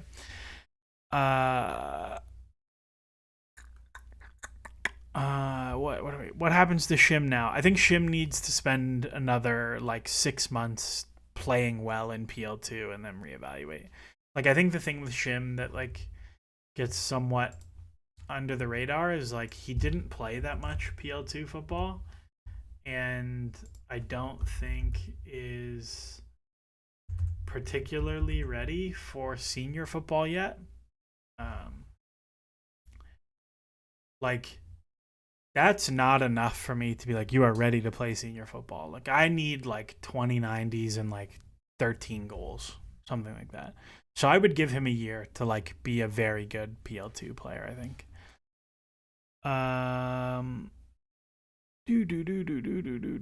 Sorry, I'm spending too long. Which player has underlying metrics that suggest he can have a breakout season? One you're keeping an eye out for. I think pretty curious to see what Mikey Moore does with Tottenham. He, I think, felt very good in the Europa League when he played. I think he'll be pretty interesting. A player, I think, for Brentford is they signed him from, I forgot, in Brentford. They signed him from Club Brugge, and he didn't play at all. Is okay. Yeah, Thiago had like bonkers XG numbers in Belgium, like 0.96 XG plus XA. I think less when you take penalties out, 0.7. And he will play in like the Embuemo spot that is probably going to be vacated this summer. He's a player that I think like will have a pretty big pop for them. Who else in the Premier League that has like pretty fun underlyings that I think will be good next season or better than anticipated? I think Darwin Nunez will be very good wherever he goes after Liverpool. I think he'll score a bunch of goals. I think Kai Havertz is going to score a lot of goals for Arsenal next year, especially if they don't buy a 9. I think he's going to score a ton of goals for them next year. Yeah, I don't know. Ismail Doucouré, I have no Doucouré thoughts. Do I think we'll be stronger this year? I think Chelsea will be better this year than they were last year, but I think they will end up with a similar points total because they can't rotate as much with Champions League. Anybody from MLS that stands out as a guy who might move to Europe? Haven't followed much since Apple TV. Obed Vargas is a guy who plays for Seattle, who people really like. I really like. He's a defensive midfielder. He's been like a pretty consistent starter for them since he was 16. He's like a little like Mexican defensive midfielder. Passes the ball really well. Pretty good ball winner. Really, really, really smart. I really like him. He feels more like big deal to Mexico, South America than he does to Europe. David Martinez plays for LAFC, so you'll see him on Monday. He has like a cool.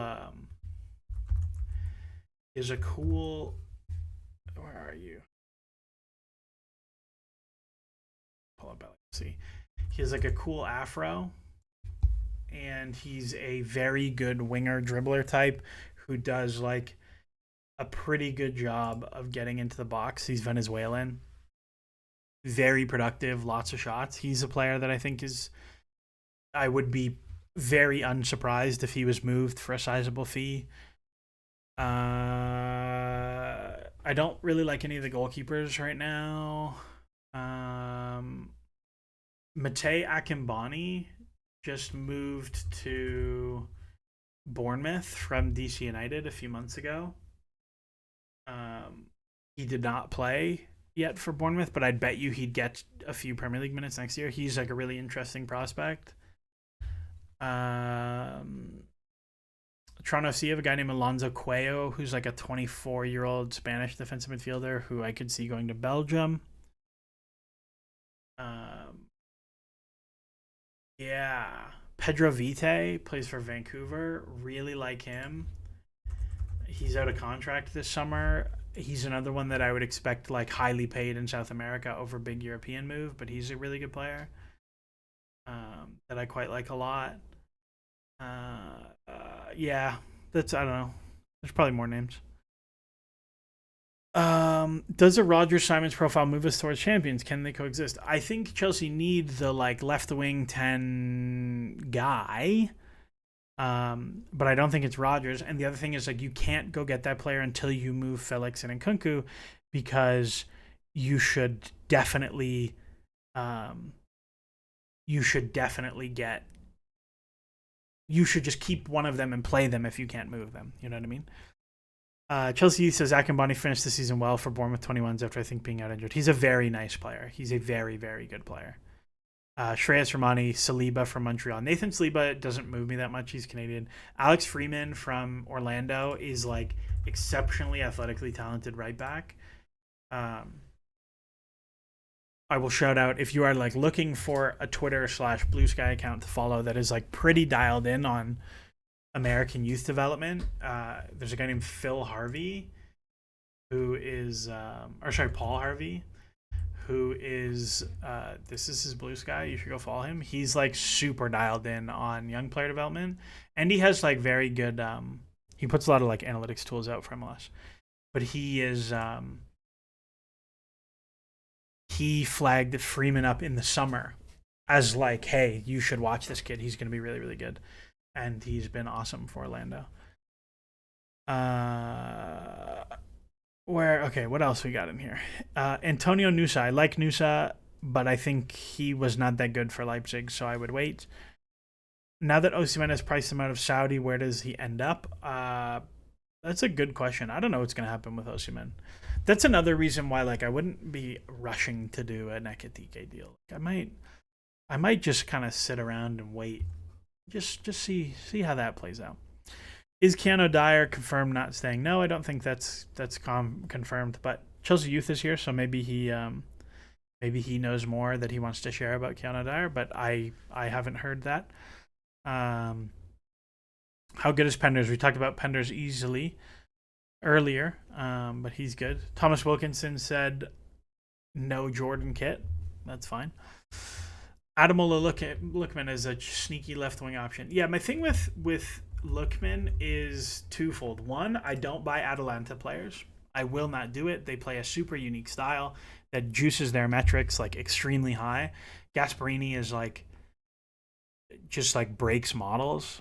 Like I was doing a thing modeling Champions League, and like just the way they play had Atalanta. My model was like they're the fourth best team in Europe. And I was like, that's obviously not true. But it was like, it just, the analytics stuff loves the way they play. So like him and Retegui, like I'm not doing it. Why shouldn't Chelsea prioritize Rodgers? Because he's not that good and he's going to be extremely expensive. Giovanni Dettori, what about João Pedro? I like João Pedro. I think he fits the role of like versatile attacker who does lots of things really well. Very good receiving between lines. Doesn't quite shoot enough for me, which is like a worry. But I really, really, really like João Pedro. It's just the fee is like a little bit makes me queasy.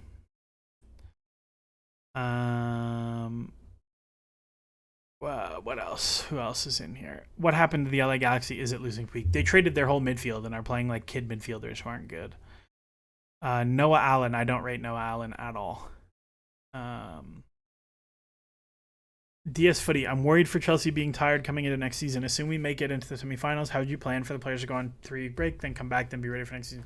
Man, I have no idea how. I was talking about this with some coaching friends this summer about like, what would I do if I was like the head coach of Chelsea? How would I plan preseason? And like, what a mess for everyone involved. Like, think about this. So you play the Conference League final the end of May 27th or whatever. You then give the players 10 days off. And in that 10 days, most of them are just at national team play. You fly to America on June 12th. You're going to play 3 games. You could play all the way till the beginning of July. Then you're going to take 3 weeks off. And then the first Premier League games are going to be like August 14th. Like, what are you supposed, and you have to give them the 3 weeks off. Like, you're mandated to. What are you even going to do with that? I have no idea. I have no idea how I'd approach it. I would be very worried about all these teams. But maybe they like come in and like they're just like still ramped up, and I don't know. I don't know. Was I was watching Ritzigui clips and I was like, there's no way his link up looks this good when he doesn't have 210 sniffing 5 meters away from him. Yeah, I don't know. Early August friendly confirmed against Milan as well. Apparently they're going to Dublin for game 2. Yeah, like there's I don't even know what it's gonna look like. But I think there's gonna be very little travel for their preseason friendlies, which I think will be good. Ben Seguir is interesting to me. I don't know if it's the deal I would do, but it's interesting. More than some other wingers. Any chance you can get Seb on the pod? Would be fun to see 2 people who know what they're talking about discuss disagreements in a healthy way. My problem with doing guests on the pod, and I would love to. I really like talking football with Seb. My problem with doing guests on the pod is that I am on Pacific time. So I am 8 hours behind anyone living in England. So like the timing to do and I work a day job. The timing to do podcasts is very difficult. Like you basically have to do them on a weekend, and it's like if I do like 10 a.m. my time, it's 6 p.m. Like it's who wants to record a podcast at dinner time? And if I want to do it in the afternoon, like it's midnight. So it's very difficult to do. So I'm trying to figure out a way to do it, and like I can't do weekends. I think Seb would do it if I asked him to. I think he would do it. Do I agree with Seb on Caicedo and Enzo? Is Baliba better than Caicedo? No, not particularly close. I think Baliba is a very good player, but I don't think he's even close to the same level as Caicedo right now. No, I don't agree with Seb's opinion on those 2 players specifically. So it's hard to do. Considering what players we actually have available, do you think we could actually see a 4-3-3 at the Club World Cup? I don't know. I'm very curious to see. I'm actually like, I was thinking about this last night. Like, I'm actually very excited to see what Chelsea do at the Club World Cup. Because, like, are you going to rotate? Are you going to, like, play all out to try and win it? Are you going to try different things because you have, like, a decent level of opposition? I don't know. It's a weird It's a weird thing. It's a weird thing. Um, somebody asked. Somebody asked what who the best non-European team is at the Club World Cup, and it's probably one of the Brazilian teams. Like it's probably Palmeiras or Flamengo. Um, Cruz Azul are the best team in Mexico. Um, Cruz Azul are the best team in Mexico, but they are not in the tournament, I don't believe. Um, because it's like the previous years. Um, Chelsea, you think I recorded a London Blue Pod episode at midnight when Dan was still in Seattle? Late night recordings are cool. Inverse it and tell Seb to get on for 7 o'clock in the morning recording. Seb doesn't like me at the best of times. I think there's a 0% chance he would get on at 7 o'clock in the morning. But it is tough to make that. It is tough to make that work. See, like I would love to have Chelsea Youth on to tell us about to talk about youth data and like projecting out PL2 and U18 football, but it's hard to do. And I'm lazy. Shem Ford, how's the post-injury recovery? So I had my surgery last Monday. The second day was the worst pain I've ever experienced in my life. Like I literally called my mommy crying. That's how painful it was. But it gets better like every day. I've been on one crutch all this week. I see my surgeon on Tuesday for like a good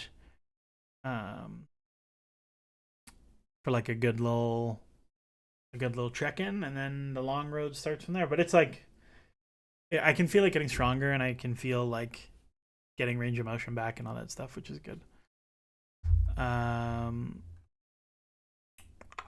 What else we got on here? Any chance of a video on Andre Santos? Yes, it's on the list of things to do. So is Esteban. Stupidity is disease. We should look to loan Sancho again if we cannot find an upgrade on left wing. Yeah, if you got to deadline day and didn't get any of your left wing deals done, I would totally call United and be like, we'll do exactly the same deal we just did with a much smaller purchase value and no fee if we don't buy him. I would very happily do exactly that deal again. If you ended up in that situation. Do I think Maresca will base his football next season around Enrique or Klopp's school of thought? Neither. I think he'll just do his own thing. The Thomas Wilkinson, are you planning on going on Goldberg anymore? I went on a bunch last week because I was stuck on the couch and I was just like listening to them, and I would just like listen. I'll go on every once in a while. But it's like, so see how like we had a fun conversation this whole time about like players, and like people are like, oh, I don't agree, but that's an interesting thought. Or like somebody will say something in the chat and be like, yeah, that's a good idea. What do you think about that? And it's like a pretty civil and like normal conversation. You go over there and it is like it's the Wild West. It's just like, you could say like, you know the meme that's like I like pancakes, and it's like, you hate waffles? Let's burn them at the stake. Like that's actual conversations over there. Like I was like, yeah, the data kind of doesn't agree. Like somebody said something about like, oh, all the analytics models that Chelsea use don't value goalkeepers. That's why they're not just doing the deal for Maignan. And I just put in the chat like, no, that's definitely not true. Like the models actually like are pretty big on the importance of goalkeepers. And I got like 60 replies being like, well, you're not watching with your eyes because clearly they don't value goalkeepers. I'm like, what the heck is going on? That was so crazy. So it was just like, it was wild. I called somebody a crackhead. It was a good time. Stupidity Disease is going to the Flamengo game in Philly. That'll be fun. Flamengo, I think, are one of the best teams not in Europe in the tournament. So I think that's a really good one to go to. No, I'm excited for Club World Cup. Like, my outlandish prediction is like Chelsea could totally win the tournament. I don't think it's super likely, but they could win the tournament. And I think they like care about the money for it probably more than some other teams do. So that I think is what else we got? Shawarma Boss. As a coach, how would you manage players like Enzo after the Argentina video? Maresca made him captain, which didn't seem right. Yeah, I would not have done that.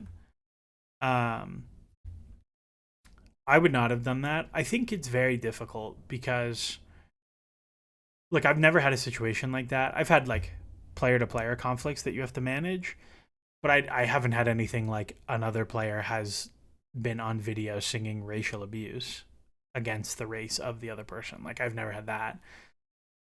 But I think I would not have made him captain, but I do think from everything we've heard about like you had the players mediate a conversation. Enzo Fernandez apologized to Fofana. The French guys, the black French guys were like, okay, all right, it's in the past. We've moved on. I don't know what else you're supposed to do. I think I would have said more strictly publicly, like, no, this is obviously not okay. Like, we will be handling this internally, but like, obviously, we think this is not okay. I think that's probably where it would go. Yeah. Andy, from what you hear and see, how far are Chelsea from having good recruitment processes in place? I think that I think a thing that we have to like separate is that there's like talent ID processes and then there's like the actual recruiting of the player processes. I have very little insight to the recruiting of the player processes. I don't know I don't know like how they're approaching clubs. I don't know that side of things. I don't know like what their negotiation strategy is. And to be honest, like I don't have a good handle of like what optimal negotiation strategy is for something like that. To be totally honest with you, like I don't know. The talent ID stuff I think is better than it has been under Clear Lake. I think that is pretty clear from this summer window so far. But like the actual negotiating of the deals stuff is I'm not sure. I don't know. Eden Hazard, Kenda Wonder Goal. If you tweet it at me, I'll go look at it. And Thomas Wilkinson, a second Kenda goal has just hit the timeline. ZZZ stuff like the ice presence and Al Ali player incident today really turns me off the Club World Cup. I did not see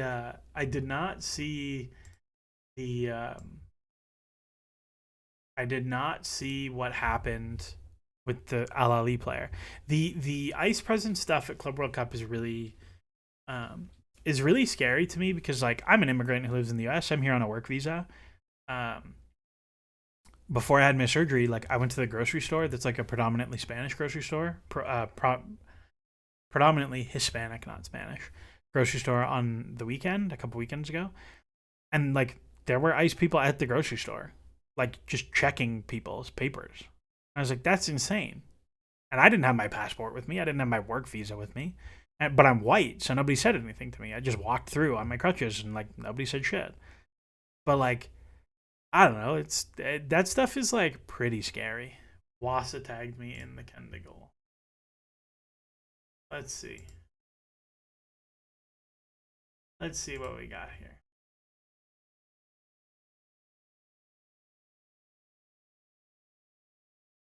Oh, I should not fold this because it'll get me flagged. That's a hell of a delivery by whoever that was.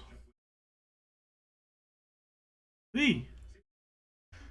It's a pretty good goal. See what I said? Poland. Get rid of them. Get rid of them. Get rid of the Poles. Didn't think you'd actually move. Yeah, I'm goofing around. When do I think the Abramovich regime started to fall behind? It looked like a well-oiled machine until as late as when we were first to get all the Belgians. I think like 2013, 2014, like when Mourinho came in the second time, it became very like agent driven and very manager specific. And that I think was a pretty big problem. Roshan Suresh as a brown man crossing the border for this Flamengo game. It's a bit concerning that, but anything for Chelsea. Roshan, are you coming from Canada? Is that where you're making the trip to go down to Philly? But But yeah, it's I don't know. I think to me the like best version of Chelsea's recruitment was probably like people the Emanalo years were probably the best, but the rules were way easier. It was way easier to be good at recruitment then. It's a really fun. It's a really fun thing. It's like Chelsea are like historically like not a very analyticsy club. When you think about the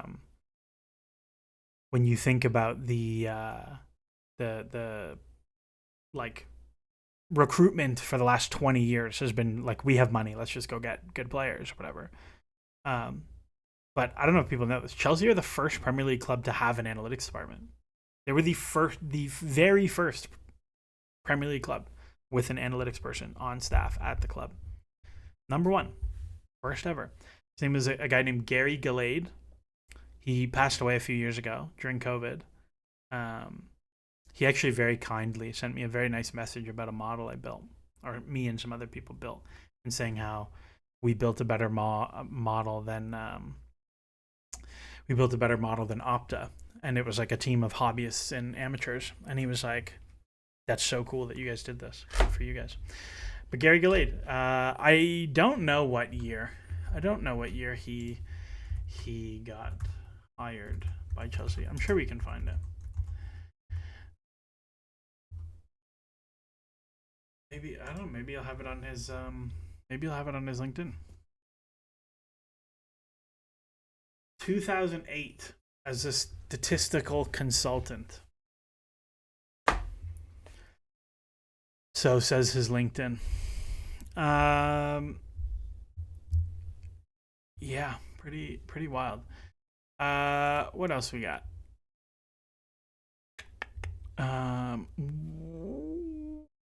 When and how did I become a Chelsea fan? When I was a kid, my family moved to Ireland, and we moved to Ireland, and I went to go watch Chelsea United, I think, and Chelsea smashed United, like maybe 2000, 2001, something like that, 2001, 2002, somewhere around there, and all my family in Ireland were Liverpool or United supporters, and my cousins were like trying to bribe me into supporting one or the other. So as I don't have it anymore, but as a kid, I had a Roy Keane Man United kit and I had a Michael Owen Liverpool kit, and I was like, I'll just pick the blue team because I like them better. And then that was like my team, and then I like started to like soccer, and then I moved back to Canada, and then Chelsea got very good very quickly, and I was like, all right, I picked a good team. I'm in. And then it was like crack cocaine for the rest of my life. Thomas Wilkinson, what are my thoughts on Marina as a director versus our current ones? I think the thing with Marina is like, Marina was a very good director in that she was an excellent negotiator and had like a very good relationship with ownership. Whereas like the current directors have a very good relationship with ownership, but are like pretty ineffective at like the running the club things, and are more like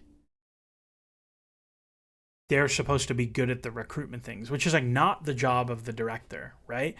Like I would personally love if Chelsea sacked both directors and hired Dan Ashworth, who is like not a recruitment guy. He is like an organizational business guy.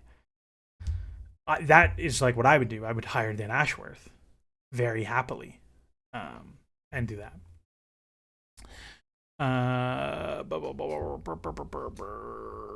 Mab, should we have persisted with Conte when clearly came in? No, I think it was time to move on. What players would I have kept with the exception of Rudiger and Christensen? I closed the tab for it, so I'm not gonna look. But there's some others. Any interactions you've had with senior men's team staff other than when you met Conte? Yeah, I met Antonio Conte when the first time I went to England to watch, when I went to watch Chelsea play the season that Chelsea won the title. I went and saw them see Swansea, and then I met him outside the stadium afterwards. I don't think first team coaching staff. Coaching staff, no, I don't think so. No, I don't think so. I've spoken to a few of the women's staff before. Uh, Nobody from this current staff. That's not true. Yeah, nobody from the men's coaching staff over the years. I met Carlo Cudicini once, but I don't think he was ever a coach. I think not while they were coaches. I don't think. No, I don't think so. Do I know a player who had terrible stats who just leveled up in a better team and you rate said player highly? Yeah, we talked about this a few weeks ago. Like that, the fun thing about doing stats is like there are definitely players who have good stats and end up bad, but there are very few players who have bad stats and end up good. Like I can never come up with a good example of a player who had like garbage data and was good. Why do I think someone like Jose falls off a cliff? Is it not getting to coach great teams, falling behind schematically, or not being able to manage Gen Z players? I think part of it is like it's difficult to manage the personalities of younger players when you don't connect as much. I also think like tactically his ideas are just like not that good anymore. Like the game has very much changed. Panofooty, Marino was a good CFO or COO, but there needed to be a football person there. Roman's big fault was not hiring a football person. I mean, this is the thing, right? Like, I think you need both, but like, I think I look at Liverpool's model of having Michael Edwards, who's the CEO who runs the club, and then having a director of football underneath him is the correct way to approach things. Yeah. Shawarma Boss, do you think anyone from Chelsea reads your stuff? Do I think I know people from Chelsea have read some of my things or seen some of my things. I know that players, agents, and sometimes players see stuff. Like I know, for example, Georgi Petrovic's agent saw all the Georgi Petrovic stuff from myself and Dimitri. And I know some of it got used in like negotiating his contract. Like I know that is a thing. But do I think like I don't think like big clubs are like, bro, you know who we should scout? Nick Woltamata. I saw this guy tweeting about it. Like that's not. I don't think that's how that works at all. I think Brentford could be the English Atalanta. No, I don't agree with that. I think Brentford are like pretty real. Dimitri on the pod as well. Yeah, I'd love to have Dimitri. Actually, Dimitri and I had a call about something else unrelated to anything this week. Yeah, I would love to have Dimitri on the pod. Dimitri's great. I love using his data stuff. Would I rather bring back a 30-year-old Giroud or 30-year-old Dave? Giroud. As a third striker, for sure, Giroud. Dave is great, but I think you're like fine at right back. I think you have adequate cover. Okay. So you'd have Shreyas Ramani. You'd have an equivalent of Shanahan and Treliving for Chelsea. For those who are unaware, Shanahan and Treliving are like the president and I don't know what president and GM of the Toronto Maple Leafs. And I would not have those two guys, but yeah, I think the president GM model vaguely works. I would say I would have the Masai, Ujiri, and Bobby Webster would be how I phrase it. Gadget Dev. Speaking of Drew, I couldn't believe his LAFC stats. Yeah, Drew has not been good for LAFC. But MLS is very fast. Like and LAFC aren't like a very controlling team with the ball. So it doesn't quite work for them. Chelsea youth, is this where I throw some Leafs shade? I don't know, because I can pull up the NHL standings and point at the Buffalo Sabres real quick. So I think we should not throw Leafs shade right now. Josh Otter, if a non-Chelsea Premier League team came to you with a job offer, would you accept? So sometimes people ask like, why don't you work in soccer? And my I sound like such an egotistical prick saying this. So like for those who don't know, I have a PhD in materials engineering. I work for a battery recycling company. We do like we take old like Tesla battery packs and then we turn them into new battery material. Basically, we like save like um, Congolese kids from having to like mine cobalt. Is our thing as a company, and so I do battery stuff for them. And it's like a very rewarding career. I get to do lots of fun things, and it's also like totally different from soccer. It's not a super analytical job, it's a very scientific job.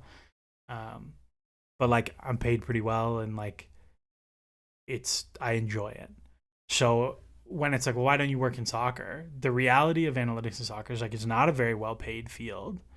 Like if you look at ASA, American Soccer Analysis, half of the people at ASA who are like doing stuff have PhDs in some STEM field. And all of them at some point, including myself, get calls or emails or DMs or whatever being like, "Oh, would you come work for our club?" And so like when I was finishing grad school, I interviewed for a bunch of clubs. Um I interviewed for a bunch of clubs, but then you get to the salary negotiations and it's like, "Well, I'm not going to leave science for way less money." And so for if you're someone doing like drug discovery simulations for big pharma and you also do soccer modeling on the side, like where are you going to work? You can do the soccer modeling for fun and you can take the pharma drug money for to pay for your mortgage. It's just so if a non-Chelsea Premier League team came to you with a job offer, would I accept? The answer is yes. It would just have to be for a number they would never offer me. So that's that. But that makes me sound like a dickhead. So let's just say no and leave it there. In terms of CCW, how much influence in terms of these last few years have come from the ownership, or is it Green getting more control? It's a good question. I don't know. I think they were like pretty ready to recycle anyways, and I don't really like the young players they've chose to buy. But I think strategically it makes sense for women's soccer because you can just go buy all the best prospects in the world for nothing. Have I heard of Origin Materials? No, I haven't.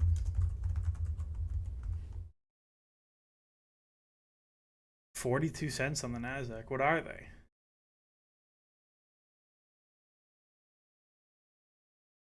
They're like they're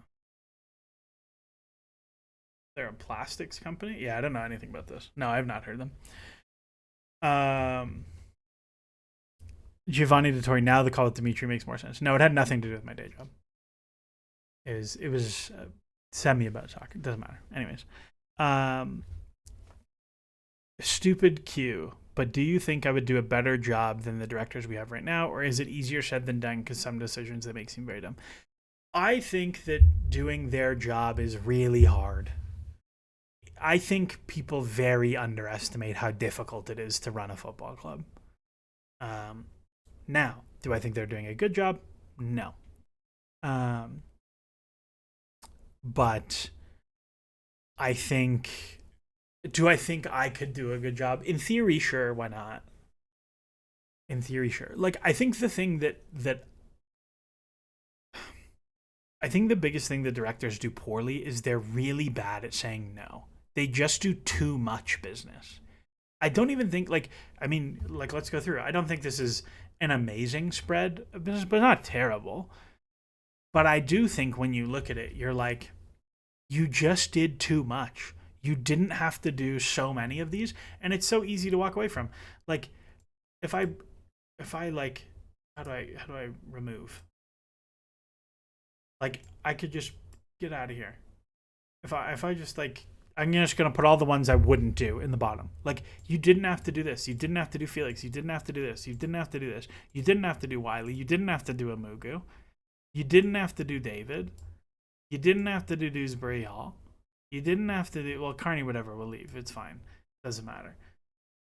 Don't have to do Denner. You didn't have to do all these guys. You didn't have to do so many. And all of a sudden, you've just like cut out the whole bottom and things look a lot better. And it's very easy for me to say, don't do the ones that didn't work because I also wouldn't have done this one. And I also wouldn't have done this one and whatever. So it's fine. But like, I just think they do too much. I just think they do way too much business. Way too much business. Compare this with Cheeky's work at City in the same time, and it looks pitiful. I don't think Cheeky did an amazing job with it, to be honest. Wasa, I quite like Carpenton. I like Berman and Wika Captain. Some have been a bit weird. We're getting to a point where there's the touted process will have to go. I think Amana has been misprofiled. Fischl, Bartel, Bernabe, Ribadira is too much. Yeah, like, yeah, the Fischl deal I didn't like. I heard some crazy Fischl stories. I had a friend who was one of her coaches when she was at Tigres, and it was like pretty wild. I did not like the Fischl deal. I also don't love Hamana. I do like Captain. I do like Mara Alba, the German one they signed this week. Her data is pretty good, and the video's quite nice, very flexible. Goalkeeper, I don't really get at all. The goalkeepers, like Nicky Everard and Musovic and this new goalkeeper, like they've just signed a lot of weird goalkeepers I don't think are very good. Andy, do we know it's them? Feels like a lot of it's Iqbali led. But so this is the thing, right? Your job as the director and your job as Michael Edwards or whoever is to go to Iqbali and say, shut the fuck up, no. Like, that's your job, is to say no. When your owner comes to you and is like, oh my God, dude, I love Mudryk. It's your job to be like, no, we're not doing that deal. That's your job. Like, football in a huge portion, both coaching and like a huge portion of like your job as a coach and your job as a director is a sales gig. Like, it is selling your decisions to people around you. And like, if Iqbali is like, I love Mudryk, dude, I think it's so easy for you to say, no, we're not doing that. Same with Neto. Like, Neto is allegedly an Iqbali deal. Like, that's another one that I think you as a director have to be like, no, I don't want to do that deal. It's too expensive. The wages are too bad. We can get better for cheaper. And that, I think, is like a huge part of being a good recruitment person is the deals you don't do as much as the deals you do. And that's like the big analytics thing is like, can you just reduce the duds? Can you reduce the like really bad deals that you should never be doing? So I don't know. Anyways, I'm going to wrap it all here. I'll do a pod after Club World Cup. Esteval video, because Chelsea won't do anything for a couple weeks now, business-wise. So I'm going to try and do Esteval and Andre before the July 1st. Next 2 weeks, something like that. That's the plan. So we'll see. Anyways, thank you all for jumping on, as always. We'll see. I probably won't do one every week through the summer, but we'll do one. We'll do one every, I don't know, couple weeks. Check in on the transfer window, talk about things, talk about rumors, talk about the squad, talk about what's going on. Something like that. Alrighty. Well, thank you all for coming on. Give me some of your Saturday. Enjoy the rest of your weekend. Always fun to see some familiar faces. And again, I talked about like the difference between our audience and like the Goldberg audience, and I know it's like 1/10 the size, but like I do appreciate that everybody's like pretty here to have a good conversation and talk about things and ask about things, and like nobody's like, hey, you're an idiot for liking Jadon Sancho.